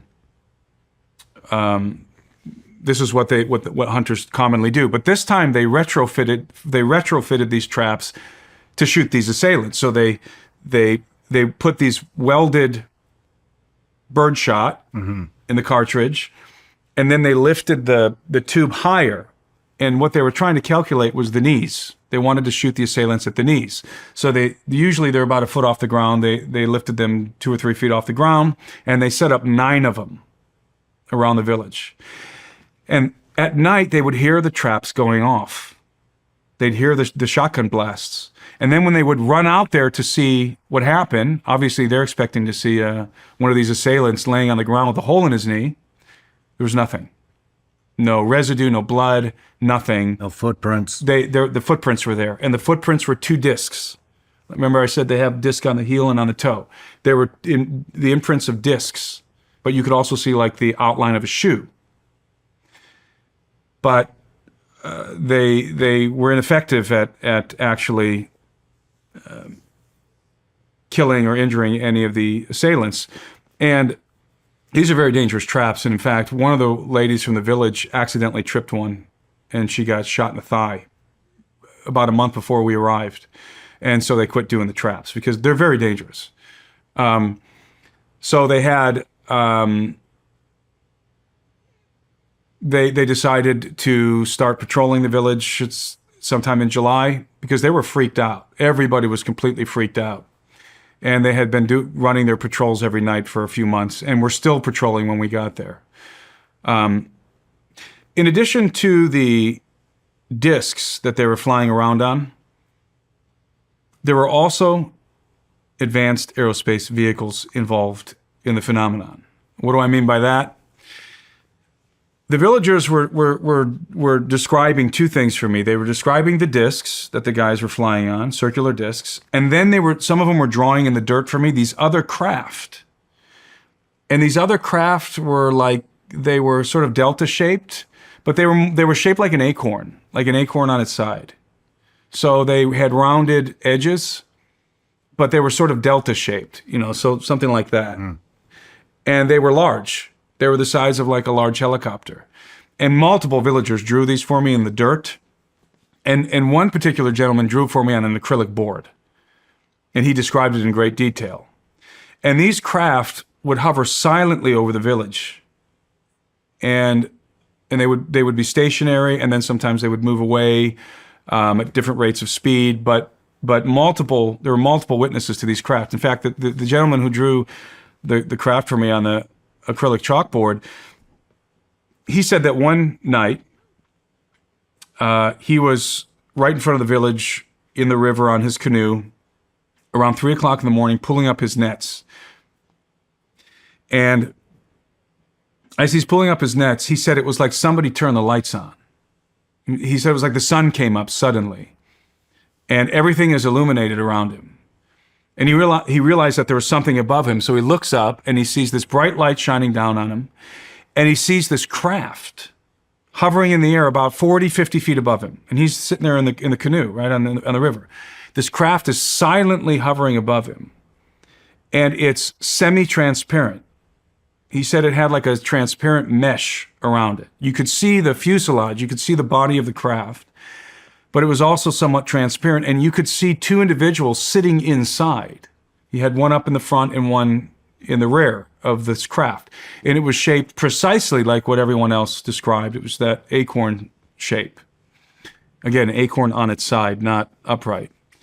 And he was just in shock. And he said, as he was looking at this craft, it had little stubby protrusions, rounded protrusions in the place of wings. So it didn't have wings.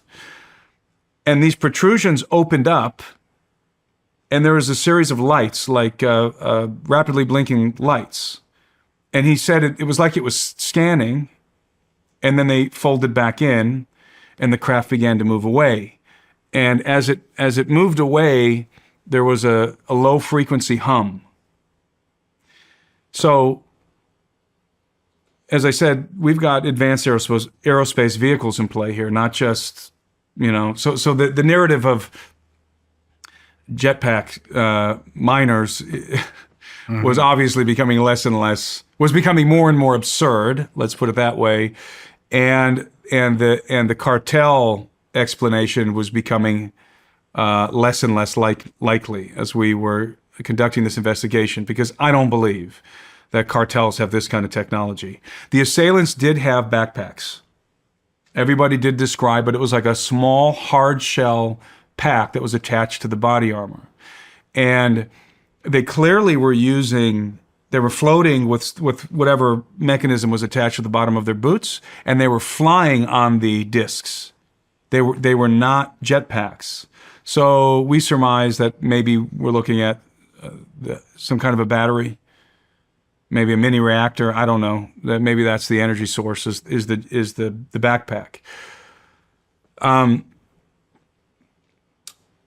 The most critical testimony that we heard came from the 15-year-old girl who was nearly abducted. Her name is Talia. And we went into the village one evening specifically with the intention to interview her, because she had a close encounter with the assailants. When we went into the village, it's the evening, and in the Amazon, in the evening in the plaza, all the men are playing soccer, all the women are playing volleyball. And so we're walking around, everyone's kind of just having fun playing soccer or volleyball. And we look over and we see this girl sitting all by herself, 15-year-old girl, sitting up against a hut. And she's just all by herself, just sitting there. And the Apu informed us that was Talia.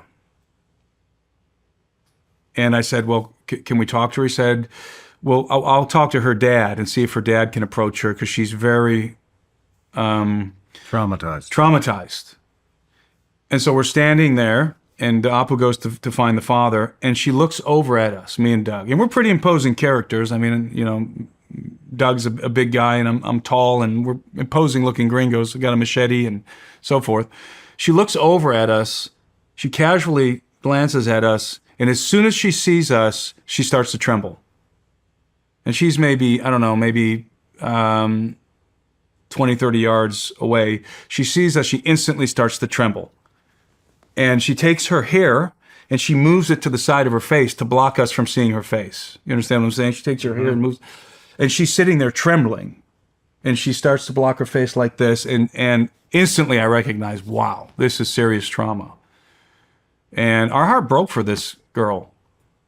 And the father went over to her and talked to her and tried to convince her to come over and talk to us. And she wouldn't come. She got up and ran away. And the father, he came over and said, she's just really, really traumatized. And he said, but here's what I want you to do. Come by tomorrow morning to my house, and I will bring her. And you guys will be able to talk to her. So that's what we did. The following morning, we visited their home, and we waited in the backyard, and the father eventually was able to convince Talia to come and talk to us. And when I encountered Talia, when she saw me, she started to cry, and she was trembling uncontrollably. And she started to cry, and again, our hearts broke for this girl. Obviously severe PTSD, and we were triggering it. So she related her story. I was eventually able. It took a while, for her to warm up to us. she was associating me and Doug with her assailants.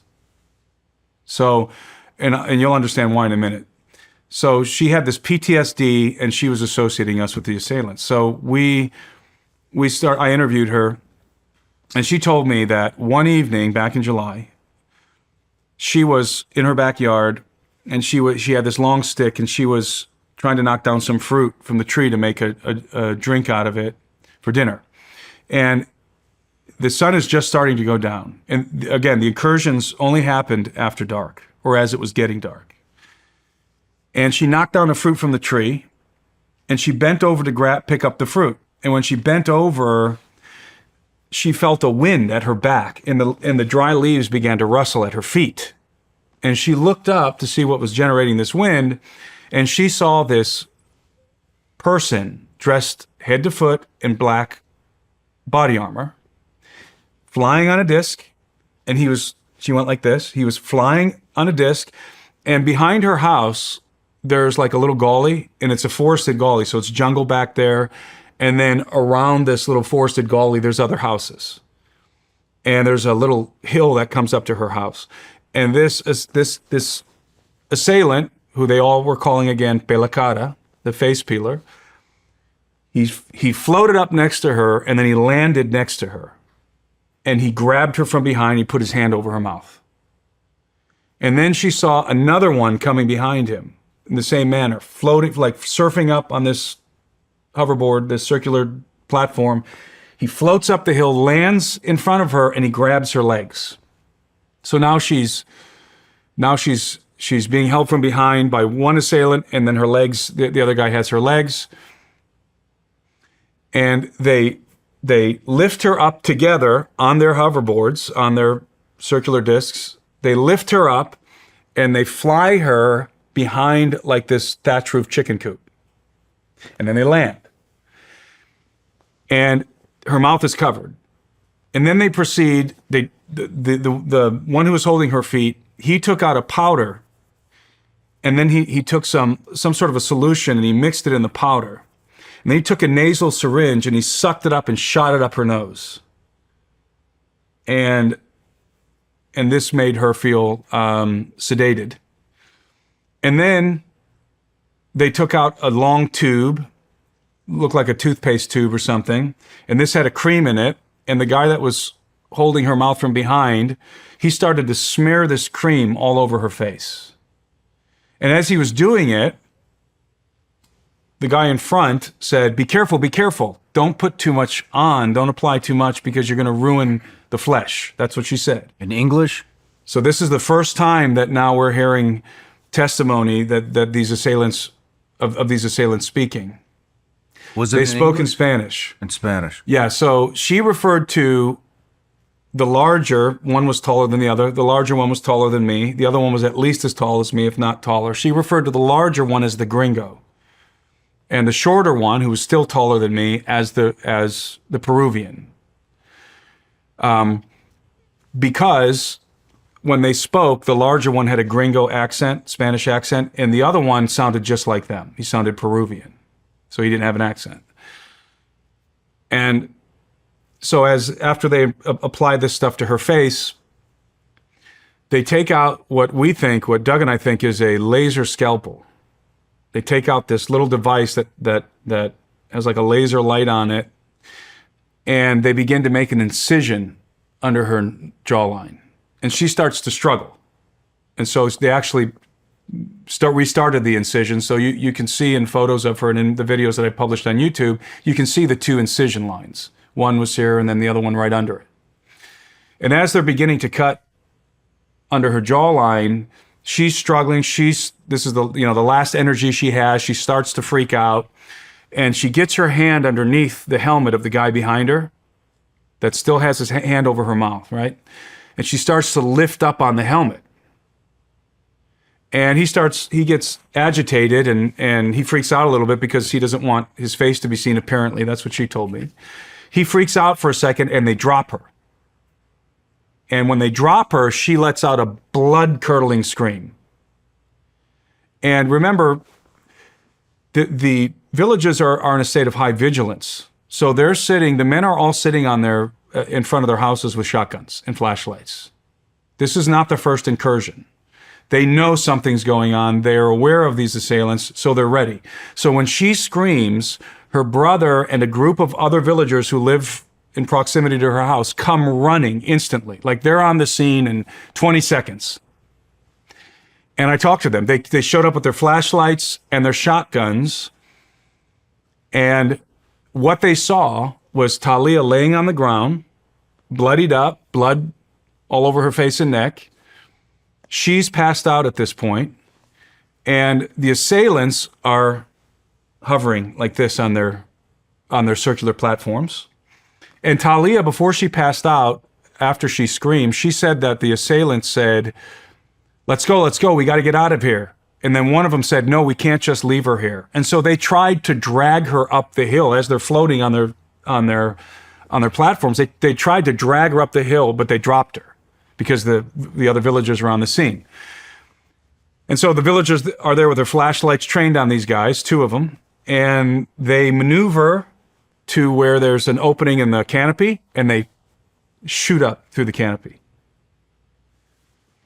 And Talia was, of course, unconscious, and her face had swollen up. She said whatever that cream was that they applied to her face, it made her face swell up. It made her flesh swell up on her face. They took Talia to a village down the river where they have a better medical installation, and they treated her wounds. And eventually when she came to, which I think was the next day, her face was swollen for 3 days. She was in the medical facility for a while. They diagnosed her with severe PTSD after this event. And she had severe PTSD when I was talking to her, trembling. She was talking very quietly and obviously just very traumatized. Mm-hmm. And her father was traumatized. Her father was there as we were talking. He was filling in some of the details. And so obviously something horrific had happened to this young girl, and her testimony synchronizes with what everyone else was saying. So apparently, somebody was out there in the Peruvian Amazon with advanced technology, certainly advanced hoverboard technology, but not just that, advanced aerospace vehicles that could hover silently in the air, and was terrorizing this village for some unknown reason. Definitely not miners with jetpacks. Now, there was another incident that I mentioned earlier. This was happening, by the way, in various villages. This was not the only village. Yeah, I was just gonna ask, has this been happening anywhere else? This was happening in various villages in Alto Nanay, in that region of Peru, and in other regions of the Peruvian Amazon. Reports of the face peelers were surfacing everywhere. So let me address the face peeler thing real quick. So pelacata, face peeler, this is a legend that goes back decades in Peru. When I lived I lived there for 10 years in the Peruvian Amazon. When I lived there, I heard of the legend of the face peelers, and this was sort of like a face peeler was sort of like a boogeyman, and the mothers would tell their children, "Don't go out alone at night because the face peeler will get you." And the villagers, the indigenous people, there was no consensus on who the face peelers were. Some of them thought the face peelers were extraterrestrials, aliens. They can't be human precisely because of this technology that's being deployed, right? Others believed that the face peelers were gringos who were there to harvest organs and for whatever reason to harvest faces. This phenomenon, this legend goes back to the mid to early 80s, but not further back than that. It began in the 80s. And I know that for a fact because I talked to the guys in the village, and they specifically told me that their fathers told them about the face peeler phenomenon, but it was not happening in the time of their grandfathers. So it was happening in the 80s. That's when it began. So this was not the first encounter with a phenomenon similar to what these people were experiencing. And that's why they started calling it the pelacata, that these are pelacatas, because for them, this was somewhat familiar. There had been in the past and during this particular episode in the Peruvian Amazon, individuals who were discovered with their face removed or with half of their face removed. I published a YouTube video in which this video got age restricted precisely because of this footage that was in the video of a young man that was being carried out of the river by some police officers, and it's apparent that his face, 3/4 of his face, had been surgically removed. This was not the result of piranhas chewing on his face. Piranhas leave nicks. I mean, they can clean the bone really well, but It's precision cuts. But these are precision. This is laser cuts around the guy's face. And the flesh of his face is totally gone. You just see the skeletal structure beneath. That sort of thing has been fairly common in the Peruvian Amazon, again, going back to the 80s. Now, when I say fairly common, I don't mean like every week or every month or even every year. But every now and again, somebody would turn up like that.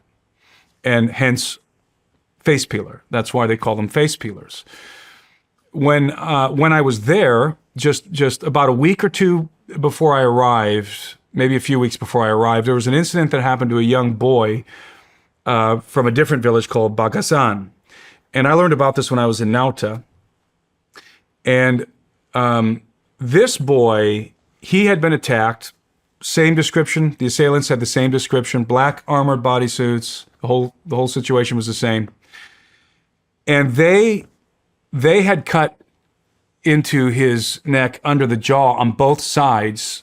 And as they were apparently attempting to remove his face, somehow the boy was rescued. I don't know the details of how he was rescued, but somebody showed up on the scene and the assailants fled. This boy, there's footage of him in Peru, like they put everything on TV. The news will display really Graphic stuff. Really graphic car accident. They'll show the whole thing without blurring anything. So there's clips of this boy with these deep lacerations under his jawline and his neck, and he looks like he has two gills cut into his neck, just like the skin is just flapping and it's just pouring blood. And there's a footage of this boy. He's probably 9 or 10 years old, sitting in the clinic and just obviously in a state of shock. He lost a lot of blood. Fortunately, they were able to save his life. They sewed him up. They gave him some blood, and he survived. But he was attacked by the same phenomenon. We went to Nauta to investigate a particular case. There was a video that surfaced in Nauta that the villagers were freaking out. It's nighttime. They're pointing at something with their flashlight. And this something that they're pointing at, that they're highlighting with the flashlight, that they're illuminating, it looks like an alien, like a big gray alien up in the tree, and it's kind of moving. And I don't know if it is or not, but you could imagine that it could be something like that, because the guy who's training his flashlight on it is saying, there it is, it's right there. Do you see it? It's right there in the video. And so I wanted to go investigate this. I wanted to look at this location during daylight hours. And now understand, the city of Iquitos, which is a fairly large city in the Peruvian Amazon, you can't, it itself is remote, even though it's got a fairly large population. The only way to get to Iquitos is by boat or by airplane. There's no roads. The only place you can get by road from Iquitos is Nauta.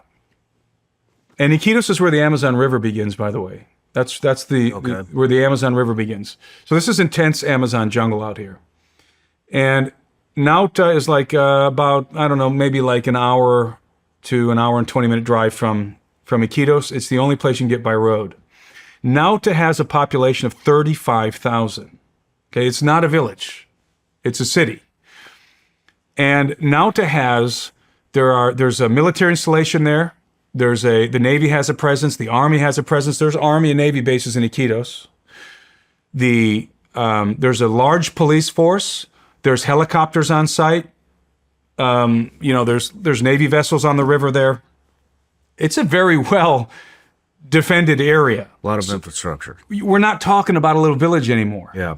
We're not talking about some remote village out there where maybe river miners want to drive these people off their land so that they can mine the river. That narrative is dead, because the same phenomenon was happening in Nauta. And nobody's driving 35,000 inhabitants out of that place, right? And again, you've got helicopters in play now. You've got automatic weapons in play. in regard to the armaments of the police force and the military there. So it's much more risky environment for these assailants to be operating in. Nevertheless, they were operating in Nauta. When I found the location I wanted to see during the day, and I interviewed the neighbors who live out in front, and I learned that that aside from this event where they were training their flashlight on something in the jungle, and it was like above a house, I learned that it was actually behind the house.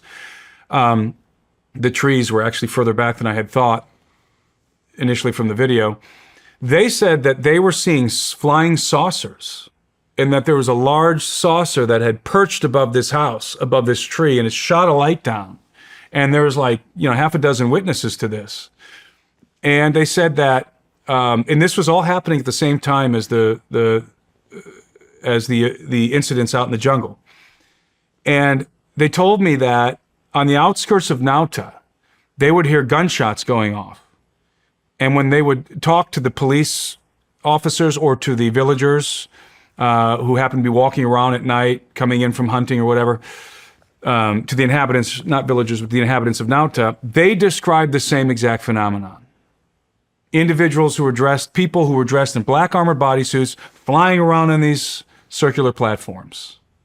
Now that's really important because, as I said, the narrative that jetpack miners driving these indigenous people off their land, impossible. That is not the case. That narrative is dead in the water. That's not going to happen in a village, in a city, 35,000 inhabitants. It's just not going to happen. So something else is going on, and I don't know what that something else is. But the phenomenon is deadly serious, and it's real. And not just the people in San Antonio de Pintuyacu, but the people in Nauta that I talked to, and in Iquitos.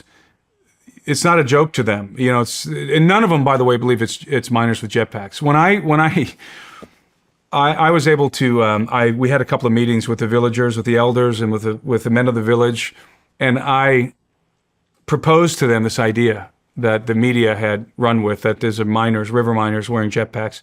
They laughed. They literally all burst out laughing at the notion that was the explanation of the phenomenon. And finally, while we were still out in San Antonio de Pintuyacu, Doug and the Navy guys that were accompanying us, they actually trained the villagers, the men, how to conduct a proper patrol. So they trained them how to march in a patrol line. They taught them, how to turn in a synchronized fashion so they don't shoot each other and all of that. Doug divided the village into sectors so that they could communicate with the radios that we brought them. And it was really impressive. I mean, they trained they adapted to this training very quickly, and then they were executing the training at nighttime. As we were sitting in our riverboat, Doug would be communicating that with them on a radio, and we would watch them walking the patrol the way that they were trained to do, communicating with the radios, using the night vision goggles and the thermal goggles. And it was really cool that they took to that so quickly, and they were very enthusiastic. And since our investigation, the phenomenon has ceased. It hasn't happened again. No. And I've been in contact with the village, and from time to time I check in, and it's all quiet out there. They've not been revisited by that phenomenon, and it's died down in the Peruvian Amazon, generally speaking. Now I'm going to tell you one more incident.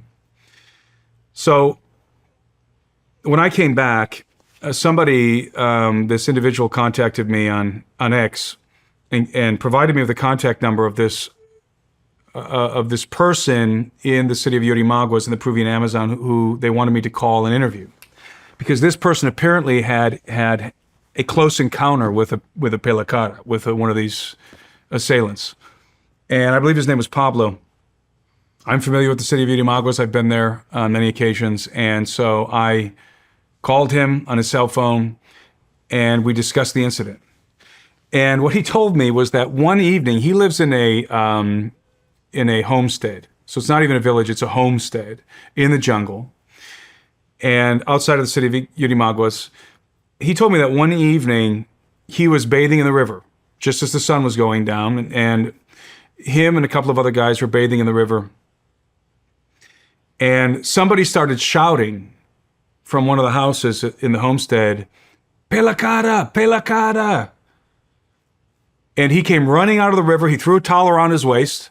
He runs into his house and he grabs a shotgun and a flashlight. And then he starts to look for the intruders. And he sees them. He sees two guys sort of snooping around the outskirts of this homestead, describes them in the exact same way: black armored bodysuits, the helmets, the almond-shaped eye lenses. And he pursues. And he starts to chase these guys through the jungle.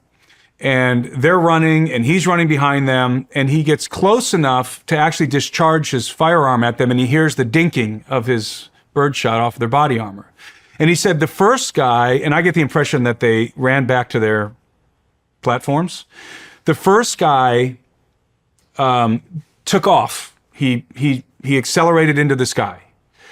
The second guy was having a hard time because apparently this Pablo damaged his suit. He's having a hard time lifting off the ground. And so Pablo says that he sprinted at the guy and tackled him. He grabbed him around the waist.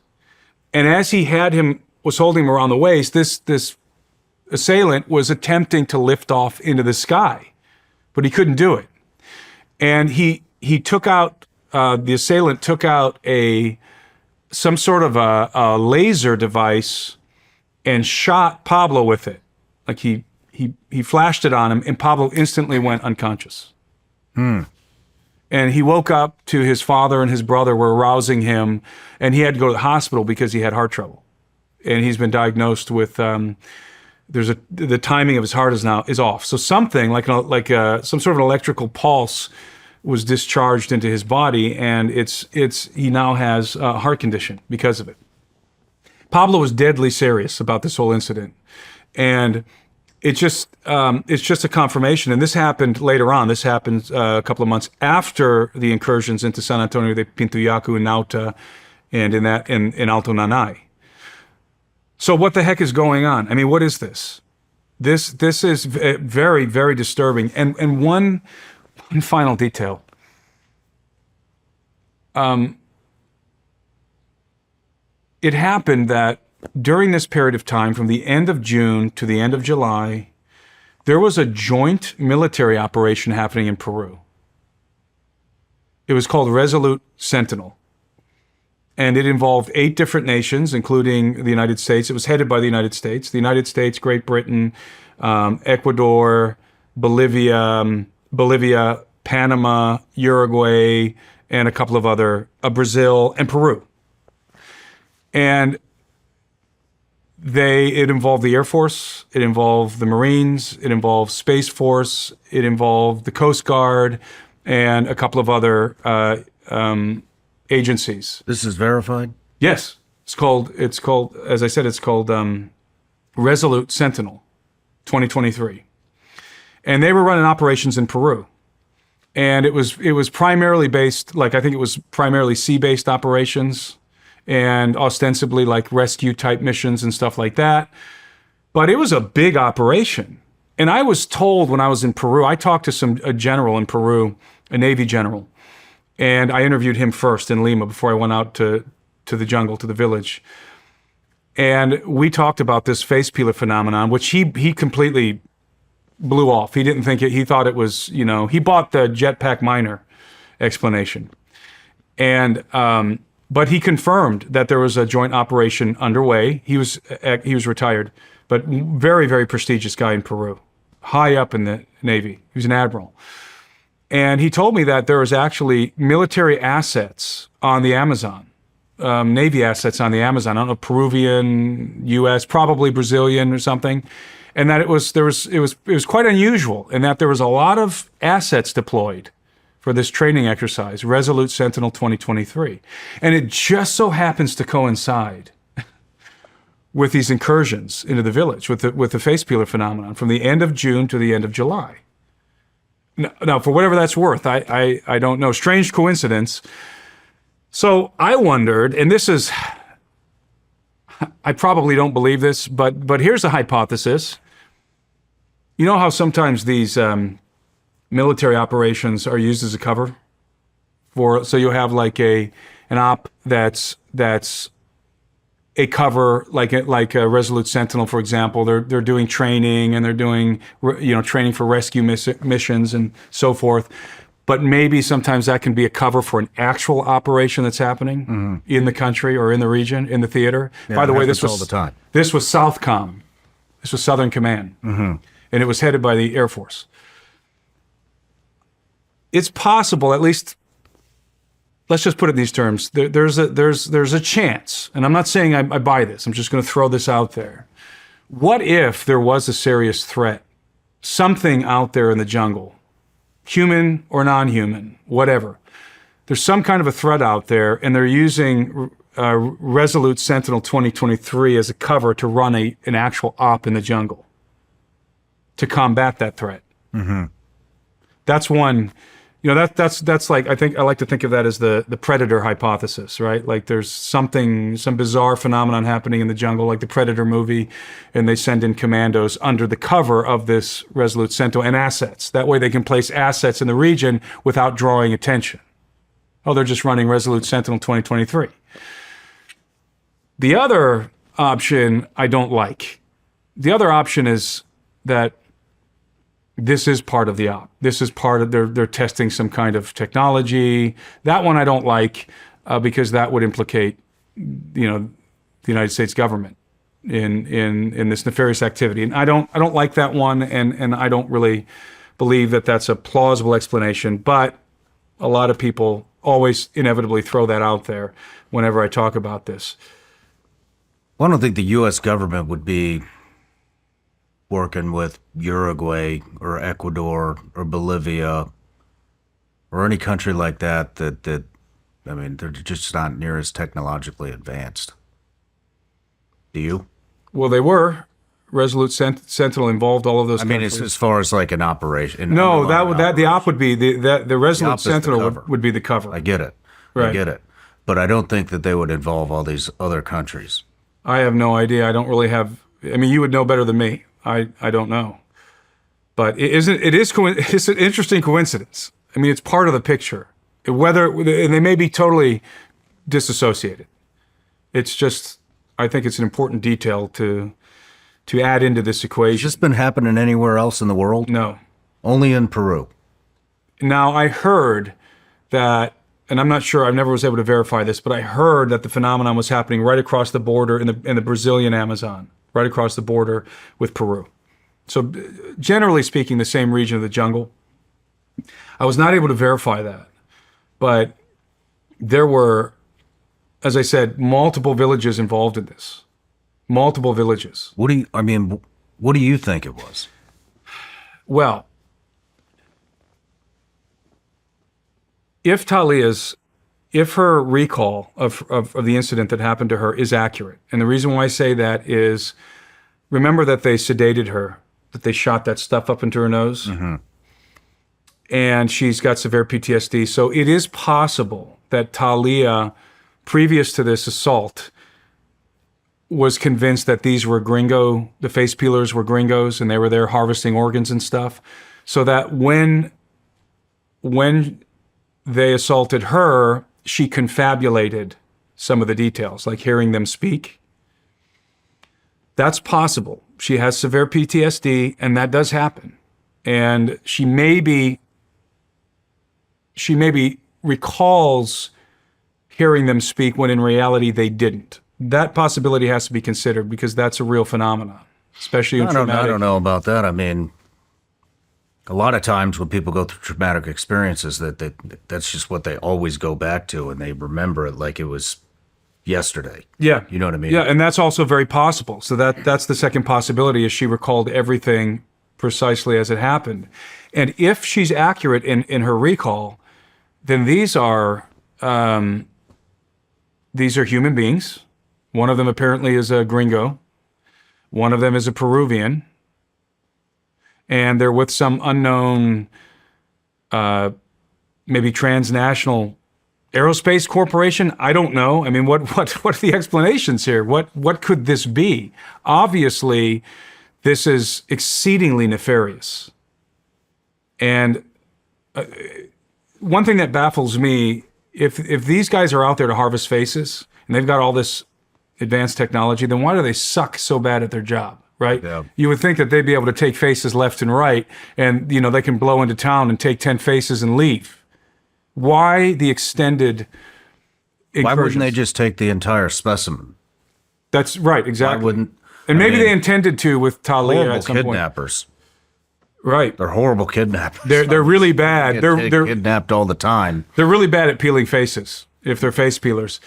So it seems to me that the operation is more a terror operation. Like so let's consider this for a moment. Let's say that maybe these assailants are using the face peeler legend as cover for some other operation that's going on in the jungle. This is another possibility. And they want the villagers to think and to perpetuate the idea that the face peelers are here. And so all they would need to do in that case is terrorize the villages, every now and again abduct somebody, and that's why they would drop the person and take off, for example, instead of, It would just bring heightened awareness, though. yeah, but So it would bring more attention. But maybe they want that specific attention. Maybe they want the face peeler narrative out there for whatever reason. Like, to me, that's what seems the most plausible to me, is they're not really interested in harvesting faces, because if they were, apparently they can do it with ease, with all this technology that they have. Why would they be making these continual incursions into the village? And by the way, I didn't say this, but some of the villagers told me that they were literally being terrorized. So they were huddling in their houses at nighttime in San Antonio Pintuyacu, okay, in July. The families would huddle in their houses, and they would have whatever weapons machetes, whatever weapons that they had on hand. And when the face peelers would come, it was terrorizing. This one lady said that they would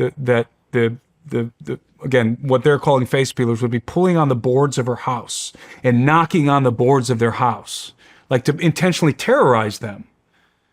And she said one time she walked out of her house because they heard commotion. Her and her family members walked out of the house with flashlights, and they saw two things. They saw one of those acorn-shaped craft hovering above the village, and they saw a couple of these guys in the bodysuits.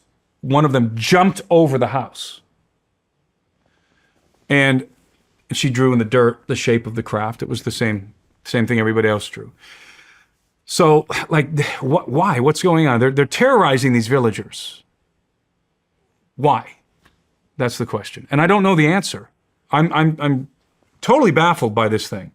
I can tell you that it happened. It happened. Mm-hmm. But what is the nature of this phenomenon? I have no idea. It's quite frankly, it's terrifying. Man, I can't think of any reason. Yeah, that would happen. Whatever it is, it's ominous. A little bit reminiscent of the drone situation that was going on here last year, or this past fall, right? I can't remember the exact time frame that was happening. But we had those drones hovering in different parts of the country: New Jersey, New York. I don't know about New York, but New Jersey, the East Coast. Some were spotted over Washington, D.C. That whole situation was, to me, it had face peeler vibes. I mean, it was just there seemed to be no logical explanation, and there really has never been any explanation. Yeah. It feels like those weren't little acorn things, or big acorns. Yes, they're the size of SUVs, and but it's reminiscent to me. It's reminiscent. This bizarre phenomenon that's just going on for multiple days Since the 80s. No, I'm talking about the drone phenomenon. Oh, the drones. Yeah. Yeah, I'm just saying that when I saw the drone phenomenon happening on the East Coast of America, it gave me face peeler vibes. There seemed to be no logical explanation. Why are these drones just day after day, night after night, continually hovering around New Jersey? And the government is being very mum about the whole thing. The explanations that are coming forth don't make any sense. There's mass hysteria breaking out, because mass hysteria is part of the face peeler phenomenon as well. That's definitely in the equation, mass hysteria. That certainly was happening during the drone incident on the East Coast. There was mass hysteria. So there was a lot of people thinking they were seeing a drone, and they weren't. They were seeing an airplane or a helicopter. But there was a lot of people who were legitimately seeing these things. And it has the same sort of mystique as the face peeler stuff. And very, very bizarre. Yeah, no kidding. Could I take a break? Yeah, let's take a break. I would do anything to protect my family, but there's always that one worry in the back of my head. If I have to use my firearm in self-defense, who's got my back? The truth is, the justice system isn't always just. I've uncovered story after story of corruption. Good Americans who did the right thing, defended their families, and yet still had their lives turned upside down. And that's why I joined USCCA, the U.S. Concealed Carry Association. They've helped thousands of responsible gun owners with legal preparedness, training, and support before and after a self-defense incident. If you've watched my channel long enough, you know I've always said preparedness is more than just training and gear. It's a mindset.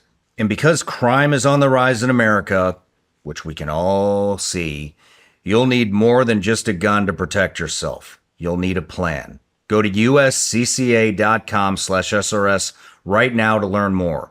That's uscca.com/SRS and see how a membership can give you and your family that peace of mind you've been looking for before, during, and after a self-defense situation.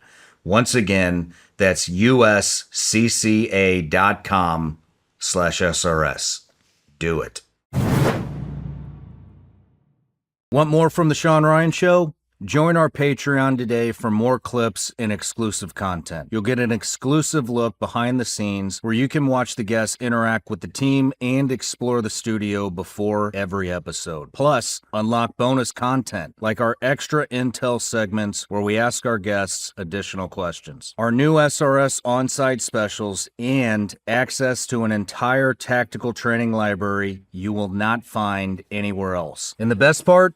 Patreon members can ask our guests questions directly. Your insights can help shape the show. Join us on Patreon now, support the mission, and become part of the Sean Ryan Show's story. All right, Tim, we're back from the break. We had a nice lunch there, and I'm trying to wrap my head around why that happened. And I mean, it kind of, when you were talking about it, it reminded me of this conversation I had with this guy, Michael Herrera, who had an encounter.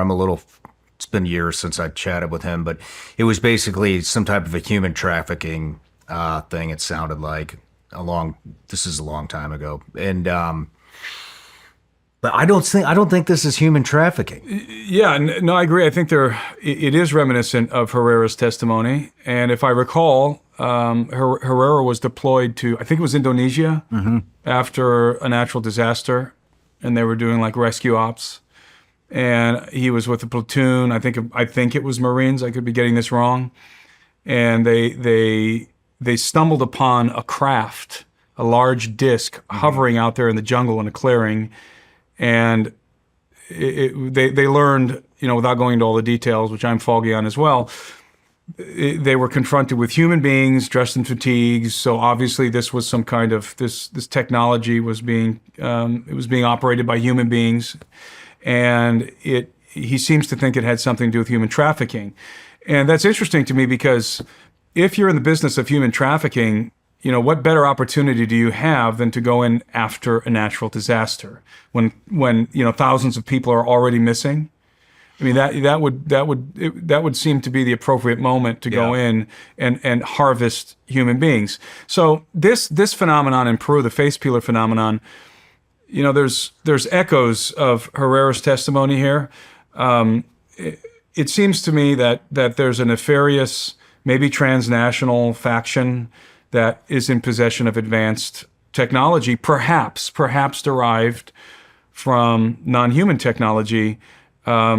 And whatever they're doing, it's obviously terrorizing and it's nefarious. So, but what exactly are they doing? Why are they terrorizing these villagers? Why are they cutting their faces off?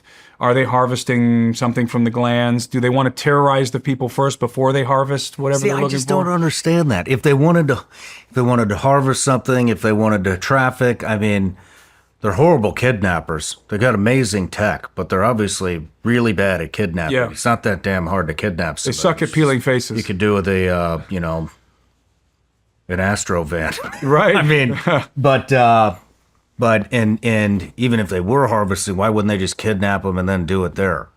You know? It makes no sense. I mean, how remote are these villages? San Antonio de Pintuyacu is a two-day trip up the river. And like I said, it's the last vestige of civilization before a vast tract of uninhabited rainforest. And so it is exceedingly remote. But they have communications, and there's other villages. Yes, and they have no communication, so that's right. Couldn't even get out. That's right. You know, so I don't even know why they would target that.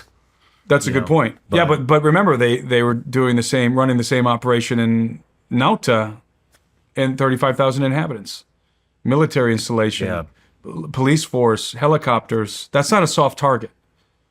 Yeah, no, not at all. And like I had mentioned earlier, I don't think it was a, lateral multinational mission. Yeah. Not especially with those countries. I mean, they're just so far behind. No, I don't think those other countries. I don't personally think that the U.S. government had anything to do with this. But is it possible that there was an op running? That op was running cover, the Resolute Sentinel op was cover for like I described earlier, like a predator type operation where you got commandos going into the jungle trying to. These things happen all the time, even at the low level that I was at. In the SEAL teams, just for example, we set up a medical site that was technically a legitimate medical site, but the whole premise was to lure Taliban in so that we could kill them. Mm-hmm. And because we advertised it and got put out like, hey, if you guys need medical, so it brought up a lot of attention, and we thought that so that was an op that was a cover op. Yeah, it was a legitimate op, a much obviously lower scale than something like this. But I can't wrap my head around it. I can't believe more people aren't talking about it. My colleague Richard Dolan, who's a UFO historian, he coined a term years ago, breakaway civilization. And what he meant by breakaway civilization was pondering this idea: is there a faction among the human species who has possession of exceedingly advanced technology that basically allows them to live in a technological world that is it's like us today compared to people living at the turn of the century in the early 1900s, right? That would be the technological gap we're talking about, like a 100-year gap. And if such a breakaway civilization exists, what are they doing with that technology? And I think that's a plausible thesis. I think there may at this point be such a thing as a breakaway civilization, that there are factions, whether they be transnational corporations or cartels or whatever, or aerospace companies that are in possession of technology that would completely transform human society. But rather than use it to transform human society, rather than use it to solve the hunger problem, rather than use it to solve the energy problem, to lift people out of poverty in the third world, apparently they're using it for nefarious purposes, terrorizing people in the Amazon. And what else are they doing? That's why at the very beginning of this conversation, we were talking about the occult and the mystery schools. And to me, this feels like it's in that vein. Like there's something going on here that is so dark and so dastardly that it would be difficult for normal people to contemplate, to conceive of this kind of a scenario where people would use advanced technology to do these terrible things. But all I can say is that's what happened in the Amazon. Somebody was deploying advanced technology, including aerospace technology, to terrorize these villagers. Have you poked holes in their story at all? Yeah, well, the thing is that there was so many witnesses, so many testimonies, both from San Antonio de Pintuyacu, but then also in Nauta and in Iquitos, the city of Iquitos, that it's hard to deny something happened, and there's no reason for me to doubt that they saw what they saw. I mean, they were, and then of course you have Talia. I mean, there's no question that she was diagnosed with. In fact, I was shown the official the letter from the doctor that she has severe PTSD, and I'll tell you that I paid for her to go to Iquitos to see a psychiatrist because she was so psychologically damaged from this incident, and she wasn't faking. They didn't put on a show for me. Now, are they embellishing? Are they exaggerating? Are they recalling things that maybe didn't happen exactly the way that they remember? Probably. I have no doubt that that's the case. But are they just lying? Remember, the villagers were begging the Navy to protect them. Begging the Navy. They weren't begging gringos to come investigate. They weren't begging gringos to come bring them food and technology. They were begging their government to protect them. That's what they wanted, protection. They were asking the Navy to station a ship or some assets outside of the village on the river to watch over them until this phenomenon Did they get a response from the government? Yeah, 2 police officers were dispatched from Iquitos to investigate the attempted abduction of Talia. They had a Navy escort up the river. But the Navy was not involved in the investigation, and it's from these 2 police officers, by the way, that's where the jetpack miner narrative comes from. Those 2 police officers concocted that narrative. And in defiance of the villagers, by the way, the villagers told them, no, we didn't see that. We didn't experience what you're saying we did. But the police officers, and they did a piss poor investigation, if you can even call it an investigation. They just showed up and talked to some people and got on their boat and left. We were the only ones who actually went to the village to conduct a more thorough investigation. That's mind-blowing. And we were there for a few days. So remember, I mean, to your question of did I poke holes in the story, if the villagers were asking for international aid or gringos come help us or appealing to people using this story to try and get stuff, that would raise a red flag. But because their initial reaction, their only reaction, was to beg their own government to protect them with the Navy, that is an indication that they're telling the truth. Because they're concerned about their well-being. That's the initial response. Protect us. And I've conveyed what they told me. I did not see the phenomenon myself, although we were prepared to capture it. We had our own night vision recording capabilities, and we were, in fact, we were hoping to capture the phenomenon on camera. We did not. And as I said before, it had subsided by the end of August anyway, and we didn't get there till October. You know, Peru has a long history of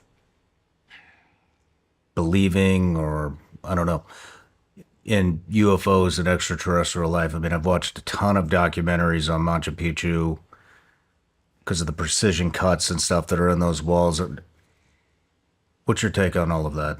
Peru is, I like to quote Remington, and I don't know if this is an actual quote from Remington, but I've heard that Remington said that Africa was the last best place for hunting, right? For hunting big game animals. That's how I feel about Peru. Peru is the last best place for like making discoveries. Peru it feels wild still, and so much of it is still uncharted. You could say the same thing for the Amazon, for the Brazilian Amazon, but in Peru you have three distinct terrains all in one country. You have the Amazon jungle, the Amazon rainforest, which is the largest tropical forest on Earth. And then that runs directly into the Andes Mountains. And the Andes are the second highest mountain range in the world. And then on the other side of the Andes, on the west coast of Peru, you have a inhospitable desert. And this is like the second driest place in the world. All of these extreme environments are in one country. And you can literally be in the Amazon, and then in the same day, you're in this lush jungle environment, and then the next day, or even the same day later on, you're in this hostile desert environment, literally the polar opposite of where you just were. It's really it's a mystifying country. It still has deep connections with its culture. The jungle, the indigenous people in the jungle are still close to their cultural practices and traditions and beliefs. The Quechua people in the Andes and the various indigenous cultures up there sometimes in some areas of Peru they only speak Quechua. They don't even speak Spanish. So it's just there's just so much mystery, this discovery waiting to happen in Peru, and it always draws me back. And then in the midst of all of this, you have some of the most remarkable megalithic edifices on the face of the planet. You have, for example, in Cusco, the magnificent megalithic walls of Sacsayhuaman. And some of the most precise masonry, cyclopean masonry you'll find anywhere, Ollantaytambo.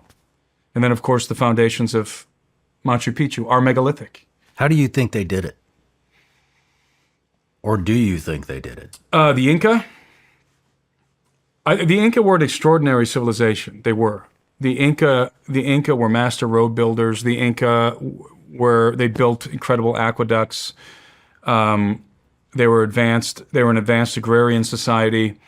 In many ways, they were the Romans of South America. They could build very impressive structures made of stone structures, but I do not believe that they were capable of building Sacsayhuaman. I do not, and they never claimed, by the way, to have built any of the megaliths in Peru. And I have a colleague of mine named Anselm P. Rambla. Anselm, I've done a lot of work in Peru with Anselm. He and I discovered a lost city in the Andes that we call Tauripunku. And we don't know if it's Inca or Chachapoyan, we're not sure, but it was before we made the official discovery of this city. What do you mean you discovered an ancient city? We were looking for it? We were contacted by someone who lived in a village in the Andes and said, "Hey, there's some interesting ruins out here that you guys, specifically my colleague Anselm was contacted, and he was told you should come investigate these ruins. They could be very significant." So every time someone says, like me or anyone else, we made this discovery, well, the local populations usually know about the thing, just like with Machu Picchu. Hiram Bingham officially discovered Machu Picchu, but the local populations knew about Machu Picchu. I mean, they knew the ruins were there. In fact, they're the ones who brought him there. He wasn't looking for Machu Picchu. He was looking for, I think, Vilcabamba. And in the same way, this discovery we made, the locals, the villagers, were aware that there were ruins up there, so they contacted us, and we went in with a team on an expedition to explore the ruins, and we determined that indeed this is a city. This isn't just a little settlement. There's enough ruins up there that would constitute a city. It's an important city. Now, we don't know who built the city. Could be Inca, could be from the Chachapoyas culture. But we did make the official discovery of that location, of that, what we call Tauripunku. What's it like walking into that? You know, everything's covered in vegetation. This is in the Andes. So it's not jungle, but it's sort of, it's not cloud forest either. It's kind of an in-between zone. It's very wet. And so you see a lot of ruins that have been consumed by the forest. I mean, you have stone walls that are literally, that have the roots of trees wrapped around them and growing on, full-grown trees growing on top of stone walls. There was no monumental architecture. In other words, there was no megalithic structures at Tauripunku, but there was a lot of stone structures, different configurations of both rectangular and circular edifices. And it's the circular edifices that make us wonder if this is actually a Chachapoyan lost city. It's a lost city, and it's kind of surreal. Like you feel like you're in a movie when you're walking through there. The problem is a lot of these lost cities, as I said, are known to the locals. Like the locals have known about them for generations, but they don't tell anybody. But what this means is that they've been ransacked. So the first thing that happens when a site like this is discovered is people go looking for artifacts to sell. And they go looking for jewelry, bracelets, gold, silver, precious stones. And so the sites get ransacked. Especially if the huaqueros, the grave robbers, catch wind of it, they'll go in and absolutely empty it out indiscriminately. And what that does is it destroys all of the archaeological evidence that you would use to determine who built the place. Now, I'm not an archaeologist. I'm an explorer, researcher, explorer. So is Anselm. We did have some different individuals from different backgrounds on our team, but you're always hoping to find artifacts. That's what you're really looking for. You're looking for pottery. You're looking for any kind of artifact that could help you identify the builder. And unfortunately, at Tauripunku, the place had been cleaned out. And we were told that 2 mummies had been discovered there, or a series of mummies. A few mummies had been discovered, and they were dressed in royal regalia. This is what we were told by the locals. They were dressed in royal regalia. They had gold and silver, and that all of that was ransacked and removed. And then what they'll do, the huaqueros, the grave robbers, they'll go in and they'll ransack a lost city or an archaeological site that hasn't officially been discovered yet, and then they cover their tracks by destroying everything. They destroy the bodies. They get rid of all of the skeletal remains. So they absolutely contaminate the scene, so to speak, so that if archaeologists, by the time archaeologists get there, it's already been destroyed. That's a real problem in Peru. That's a real problem. Were there any markings or? We found skeletal remains. You did? Yeah, we found skeletal remains. There's burials up there, and I was accompanied by my friend Chase Kletsky, who's a certified forensic investigator.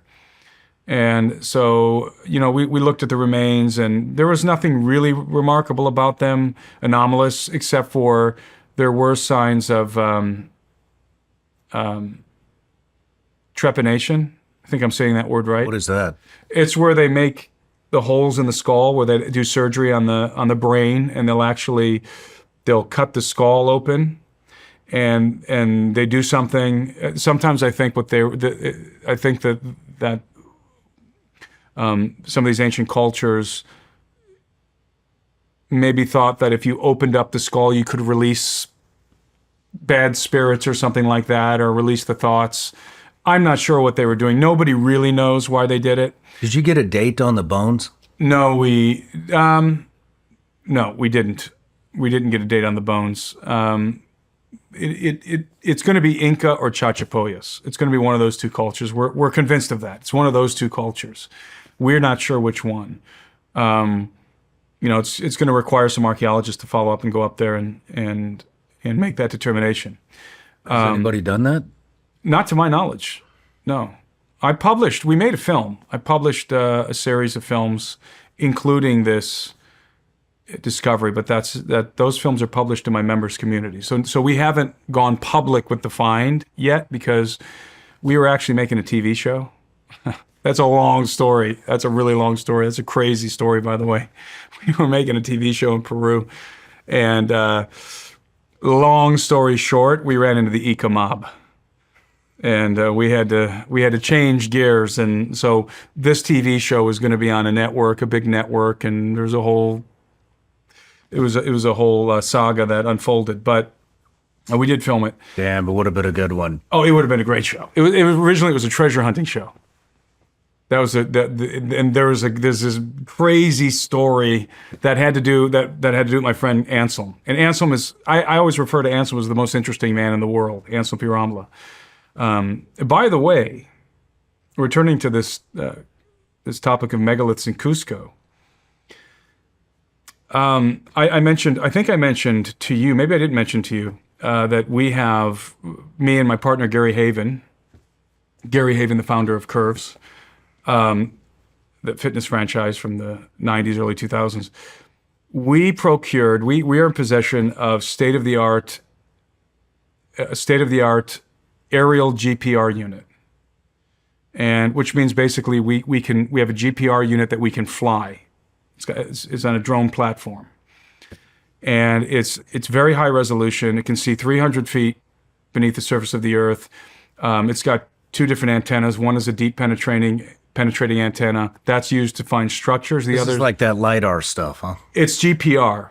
LiDAR is different. We brought LiDAR, by the way, to the up to Tauripunku, but it kept falling out of the sky. For whatever reason, the drones just kept falling out of the sky. We brought a LiDAR team. And it was LiDAR USA, really great guys, really, really professional guys. But there was something that was affecting the something in the drones, the communication between the drone and the controller, and they just kept falling out of the sky until we lost them all. And we did get limited LiDAR data, which did confirm our suspicion that this was a important settlement. This was a lost city. Anyway, that's different from the aerial GPR unit that me and Gary Haven have, and that GPR unit, you can see the deep penetrating antenna for large structures, and then you can see under the right conditions, under the perfect conditions, we can see a corridor 15 feet under the ground. Wow! And we were using this technology in Peru, doing different things, and this is kind of a long backstory here, so I'm going to try and truncate this as best I can. So when you read the history of Peru, obviously the history of the conquest of Peru begins with Francisco Pizarro. In the 1530s, he landed on the shores actually of Ecuador and then marched south into Peru, into the Inca territory, into their empire, and with 176 thereabouts conquistadors. And on his way, as Pizarro made his way south, he went to Cajamarca. This was his first encounter with the Inca, or at least certainly with Inca royalty in Cajamarca. Cajamarca was an important Inca city. And when Pizarro went to Cajamarca, the Inca knew he was coming. The Sapa Inca, the Inca king, Atahualpa was his name. He knew that Pizarro was coming. And this is going to tie into the Cusco thing here in a minute. And so when Pizarro gets to Cajamarca, the city is vacated. Again, this is an Inca city. And the Spaniards don't know what's going on. Why is this beautiful city vacated? So they take up residence in the plaza, Pizarro and his conquistadors. And what happened was that the king, the Sapa Inca, knew that the Spaniards were coming, and he wanted to meet them. And so he vacated the city, and he had, the Spaniards realized that they were surrounded because in the mountains around the city were thousands of Inca soldiers. And they lit their fires at night, and the Spaniards were so frightened they were peeing their pants. This is recorded in the chronicles. Because they thought, we're screwed. You know, there's 176 of them, 170 some odd number of them. Nobody knows the exact number, but there's 170 some of them. And they're totally surrounded by thousands of Inca. And the Sapa Inca is with them. And the Sapa Inca, Atahualpa, we'll cut through some of the details here. Ultimately, he makes this grand procession into the city because he's going to meet these, these strange men dressed in metal who've come to his land, who've entered, encroaching upon his empire. And he wasn't sure if these were gods because they thought maybe these are the viracochas, the gods who are returning, the bearded gods. This is part of the legends of the Inca, right? And he wanted to see, are these gods? Who are these people? And so he makes a grand procession into the city, into Cajamarca, with dancers and music and all the pomp and circumstance of the Sapa Inca. And he enters the courtyard, and the Spaniards obviously saw him coming. And so what they did was they set up their cannons and their gunners and everything around the courtyard. And the Inca had never seen a firearm of any kind. And I'm going somewhere with this. And the Inca, he's marched into the plaza, sitting on his litter, being carried to the servants are carrying him on their shoulders, and he's sitting up on his litter. And there were so many Inca, they crammed into this plaza, so they could barely move. And Pizarro sent out his priest, and the priest walks up to the Sapa Inca, the Inca king, with the Bible, and he hands him the Bible. Basically, submit to the Spanish crown and the church in Rome. And Atahualpa takes the Bible, and he doesn't know he's never seen a book before, and he looks at it, he throws it on the ground. And this gives Pizarro the pretext to open fire. They open fire, and they're unarmed, by the way. The Inca, there's just bunch of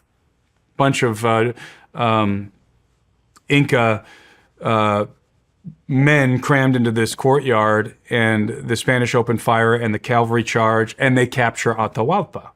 They slaughter all the guys in the courtyard. They capture the Sapa Inca. This is like, they realize later that this is like chess, where if you capture the king, game over. The pieces don't move on the board anymore. This is part of the reason why the Spaniards were able to conquer the Inca with such ease. Part of the reason is because they checkmated the Inca early on at Cajamarca. They captured the king. In the Inca, the mechanism of the empire didn't work without the king, without the Sapa Inca. So they capture Atahualpa. Long story short there, what happens next is what's called the ransom of Atahualpa. And Atahualpa tries to ransom his life by once he realized that the Spaniards wanted gold, he famously boasted to them that he could fill a room with gold, and he put a marking up on the wall. I could fill this room with gold up to here, and these 2 rooms with silver, if you'll trade me for this, as a ransom negotiation. So the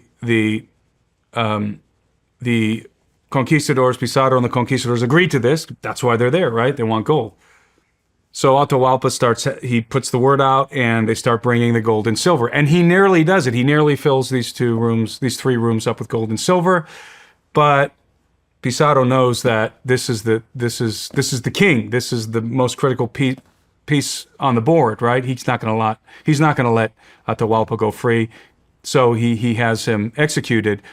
And I should say, just as a side note, Atahualpa and Pizarro became very good friends. Pizarro wept at his execution, had him convert to Christianity so he could be strangled rather than burned at the stake, had him baptized. And then, this is where I'm connecting back to Cusco, the conquistadors begin their march back to Cusco because they learned that Cusco was the capital, and that that's where the real treasures of the Inca was in Cusco. Specifically,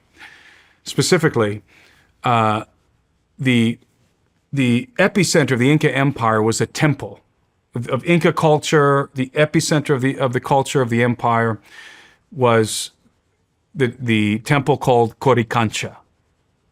That's a Quechuan word, and it means the place of gold. Coricancha was absolutely laden with gold and silver. The walls were covered in plaques of gold. And they had at Coricancha, they had a garden, a life-size garden with life-size depictions of different animals and people and plants, stalks of corn, and all casted in pure gold and silver. Wow. The whole thing. Okay, so the Spanish catch wind of this, So they're making a beeline for Cusco to capture the capital city. They already executed the king. Now they're going to get the capital city and all the treasure. Well, the Inca priests, obviously, they know the Spaniards are coming. So what do?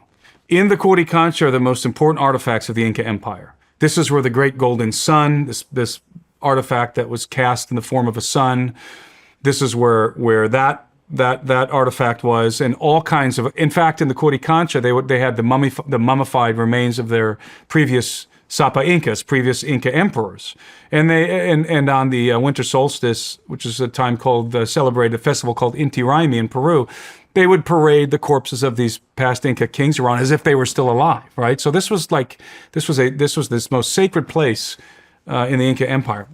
The foundations of this temple are megalithic. They're made of green diorite.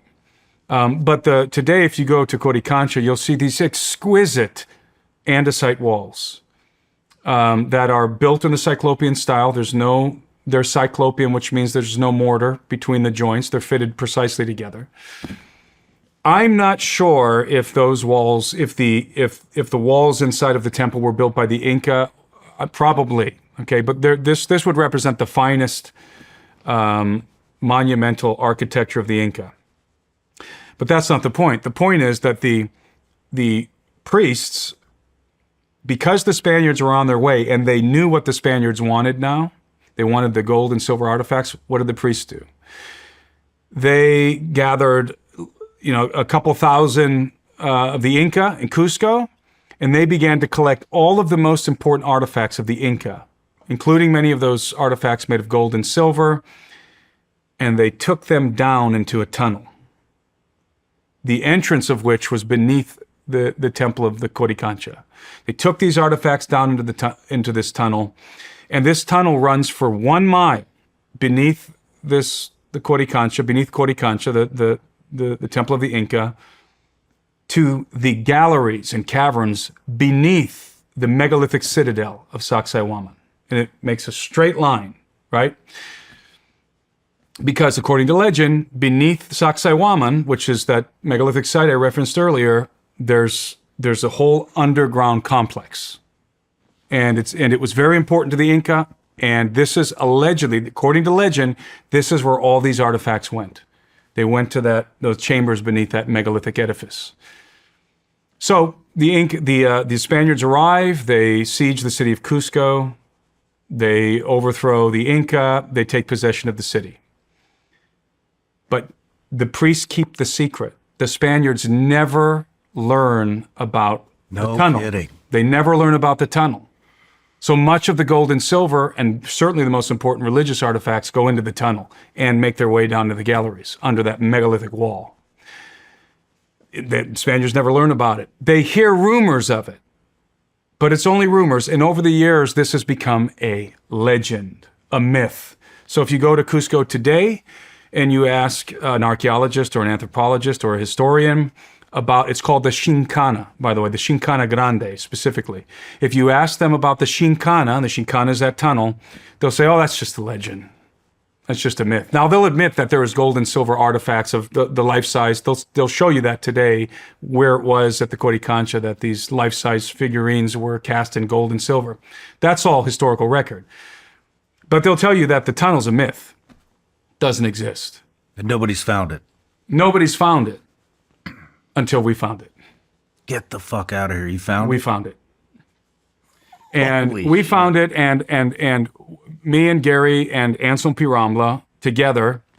Now, Anselm, I'm going to try and not digress too far into this, but Anselm has had the opportunity to do some unprecedented excavations in the city, in Cusco. Anselm excavated at Sacsayhuaman. He excavated in front of the walls of Sacsayhuaman, and later on, miraculously, he obtained permission to excavate in the Coricancha. Unprecedented, okay? When he was excavating at Sacsayhuaman, he discovered at the lowest levels of that edifice only, exclusively, pre-Incan artifacts. Wow. No Inca artifacts were present at the lower levels. What does that indicate? The Inca didn't build those walls. Wow. Only pre-Inca artifacts. and he had all of the proof. I've seen the artifacts, pictures of the artifacts.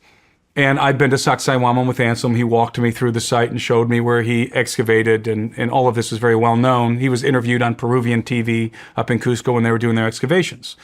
And I forget when this was. I want to say it was back in the 90s, I think. I don't recall.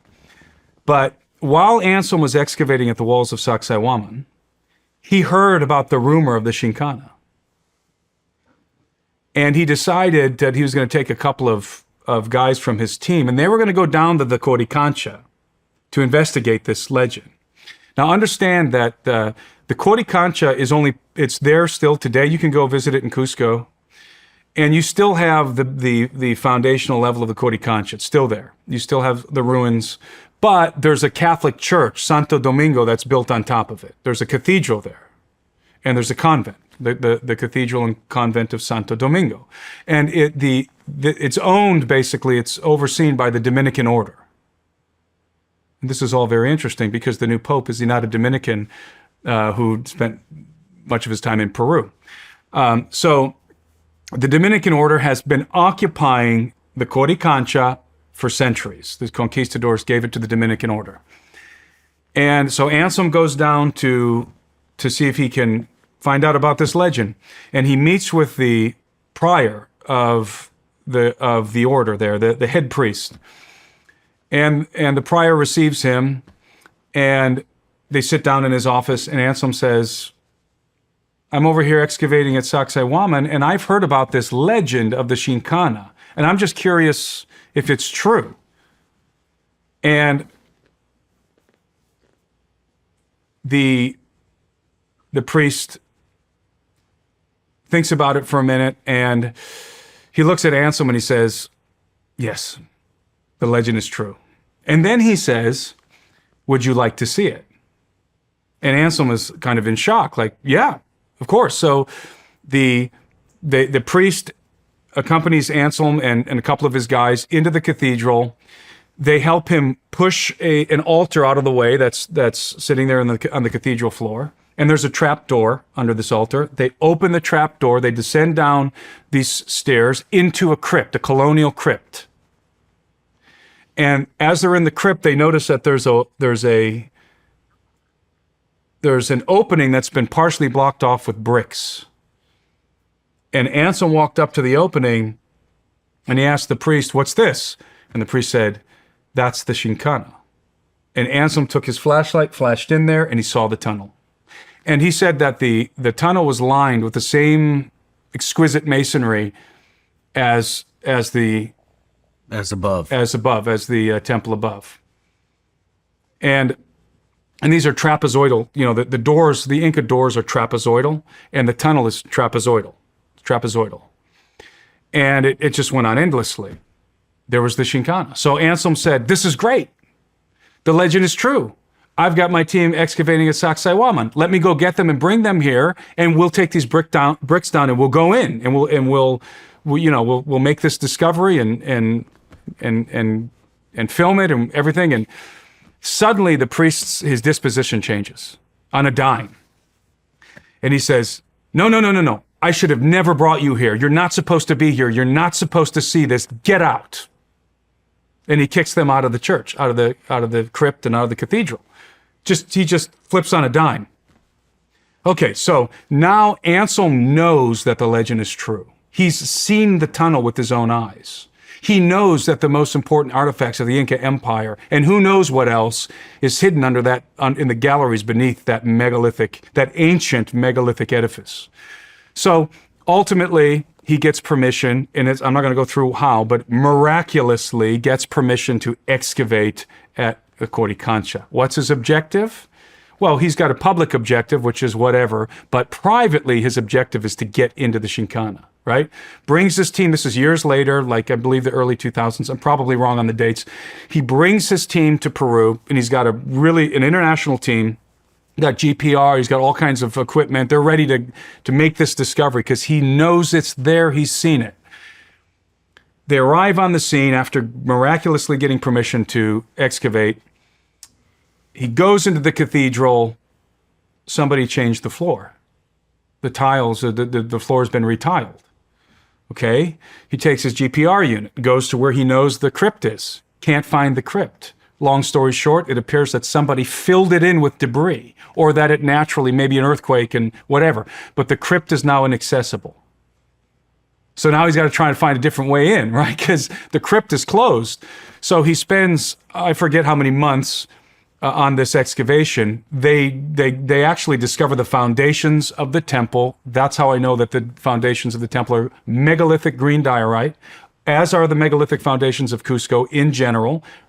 Definitely predates the Inca. The foundations, megalithic green diorite. And long story short, he gets kicked out of the church. They have to, and this was, the president of Peru visited him when he was doing this. The Queen of Spain came and visited in the excavation. This was a big deal in Peru. And ultimately, Anselm got kicked out. Could not get into the Chinkana. Very frustrated, right? That was the goal.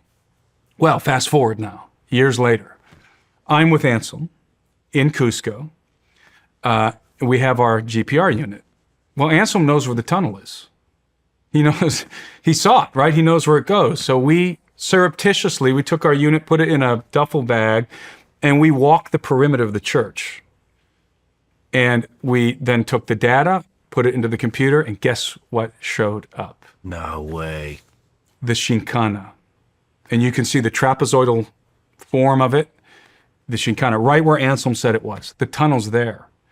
Then Anselm, later on, he acquired another unit, an additional unit to the one that we had, and he went back with his team, and he did the same thing. He walked to perimeter and verified the original discovery of the GPR data, and he even got a clearer scan because he took more time, and he got a really good 3D image of the Chinkana. It's there. And then he did a press conference last year in Barcelona where he revealed the data, right? Then, I don't know if you saw this, but last year, this was international news. It was announced after Anselm did his conference in Barcelona. It was announced that archaeologists in Cusco have discovered tunnels beneath the city. Legendary tunnels beneath the city. They stole his data. We know for sure they did. They stole the GPR data. They claimed to be the discoverers when it was really Anselm. And they were trying to get a project to excavate. But long story short, I'm not sure how much of this I'm allowed to say, but let's just say that there's a really good chance Anselm P. Ramla will be breaking into the Chinkana soon. Oh man, that's awesome. So, are you going to be there for that? Yes. Awesome. So, can I come?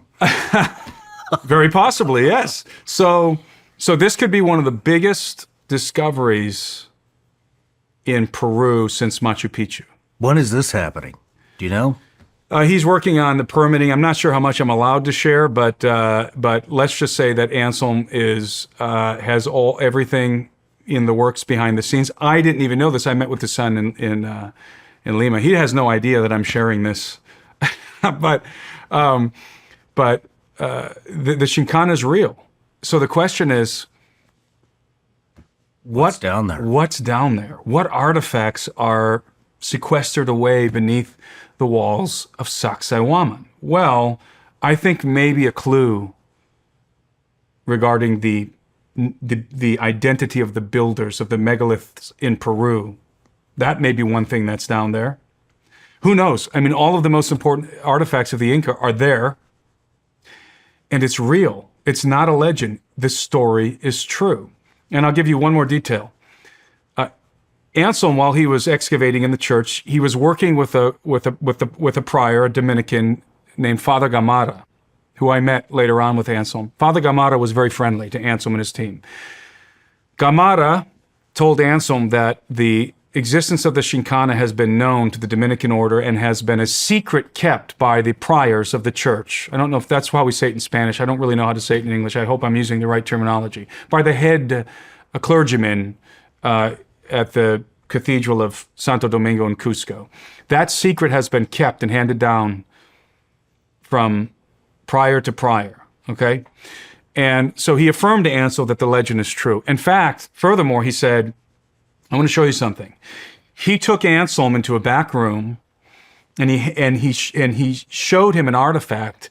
It was a crown that was cast in pure gold. And it was sitting on a statue of Mary.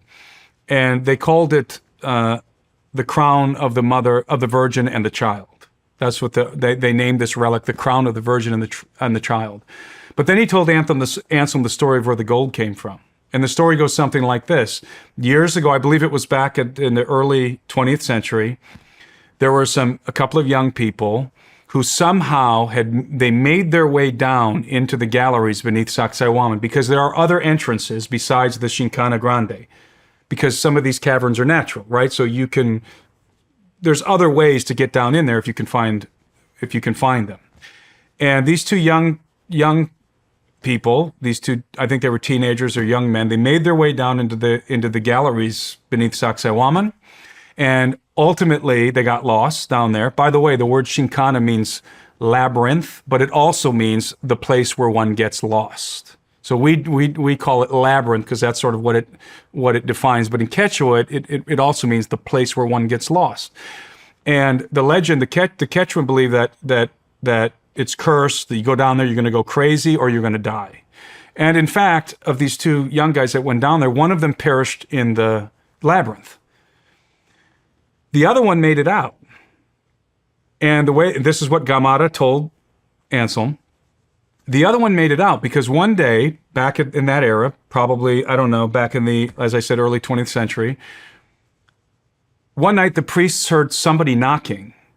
There was a knocking coming from somewhere in the cathedral, and they didn't know where it was, and so they were looking around, what's this knocking?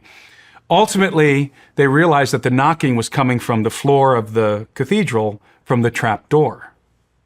So they open up the trap door, and here's this young man.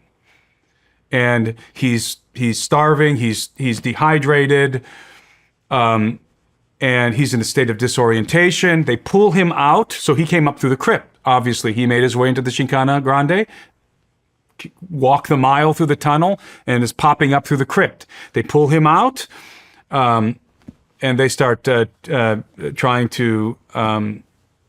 to help him recover, giving him water and food, and they're asking him, how did you get down there? And he told them the story. But he didn't just come out empty-handed. He had something in his hand when they pulled him out of the crypt.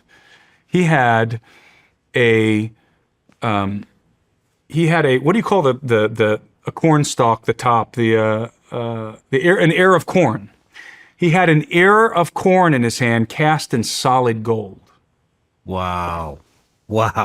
And he told them that that there was a great treasure under Sacsayhuaman.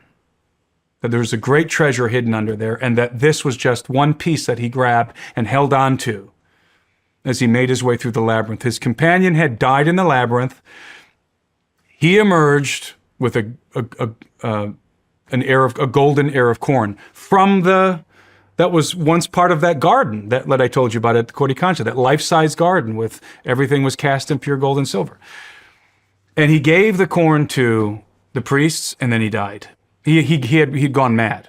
Like he lost his mind down there, and he was probably too dehydrated and starved. He died. They took the corn, they recast it, and made this Catholic relic, the crown of the Virgin and the child.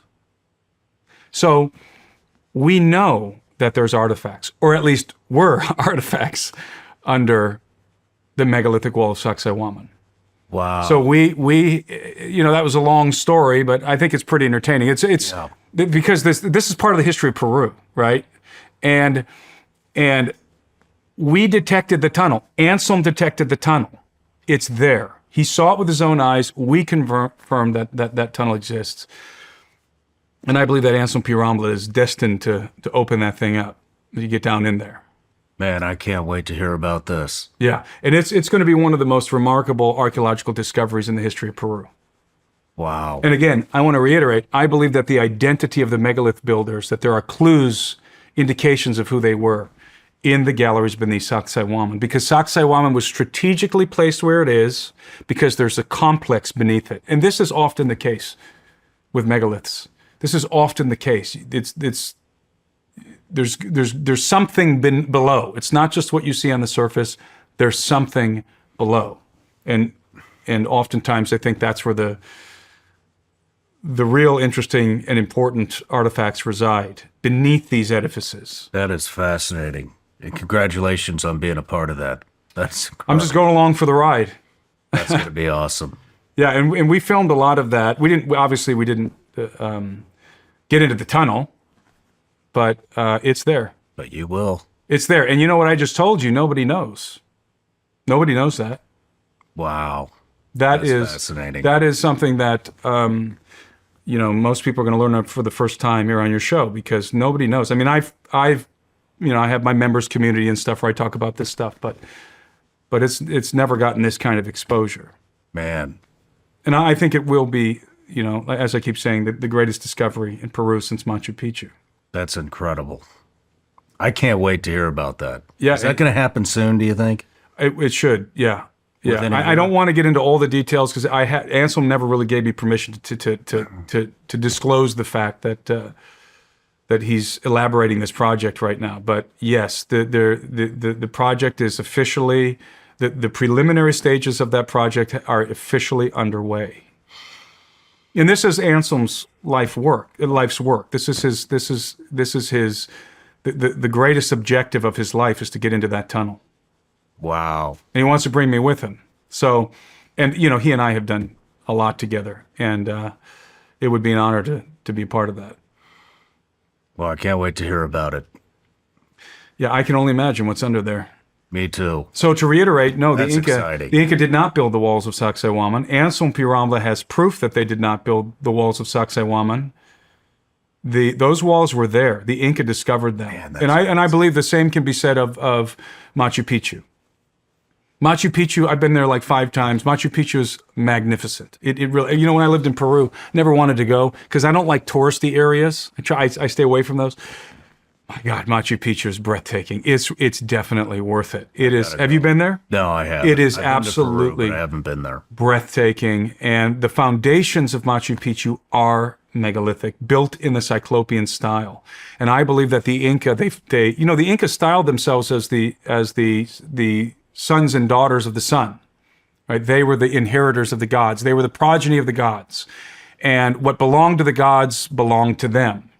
And so I believe that when the Inca came to Cusco and they saw the remnants, these megalithic remnants of this once mighty civilization that I think was pre-flood and was destroyed in the cataclysm, they said, the gods lived here. So this is our heritage. We're going to rebuild. We're going to rebuild on the foundations of the habitation of the gods. In fact, Machu Picchu, the Quechua name for Machu Picchu, it's not Machu Picchu, it's Ijampu. What does Ijampu mean? The abode of the gods. The Interesting. habitation of the gods. So I think that name conveys exactly what the Inca thought when they arrived. Look at these magnificent megalithic constructions. Because in Machu Picchu there's some really amazing megaliths, and they thought surely the gods lived here, right? Wait a minute, we are the progeny of the gods. This is our heritage, and then they rebuilt. Wow. And I think that's the way it is in a lot of places around the earth. We always rebuild on the foundations of our antecedents. This takes us all the way back to the beginning of our conversation about the antediluvian world and the cataclysm and all of that. But so we completed the circle. Perfect. Well, Tim, I can't wait to hear about this. So let's keep in touch. And I just want to thank you for a fascinating conversation on all the different topics and rabbit holes we went down. And I hope to see you back here. Well, thank you so much for having me. Anytime. Congratulations on everything. Thank you. Thank you.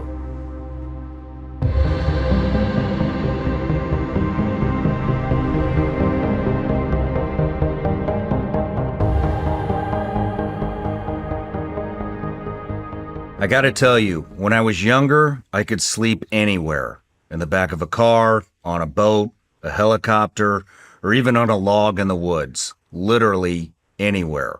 Now, especially with my hectic schedule, it is tough to get a good night's sleep. Thankfully, I'm well rested with Helix. Since I've started sleeping on the Helix mattress they sent me, my back pain is so much better and I wake up feeling refreshed and I'm always ready for whatever the day brings. Helix is made to fit your body type and sleep position, and Helix has been recommended by multiple leading professionals as a go-to solution for improving sleep. They can even recommend which mattress will work best for you. Now is the best time to try Helix, and right now they're having a summer sale. Go to helixsleep.com/SRS for 20% off site-wide. That's helixsleep.com/SRS for 20% off site-wide. helixsleep.com/SRS. No matter where you're watching Sean Ryan Show from, if you get anything out of this, please like, comment, subscribe, and most importantly, share this everywhere you possibly can. And if you're feeling extra generous, please leave us a review on Apple and Spotify podcasts.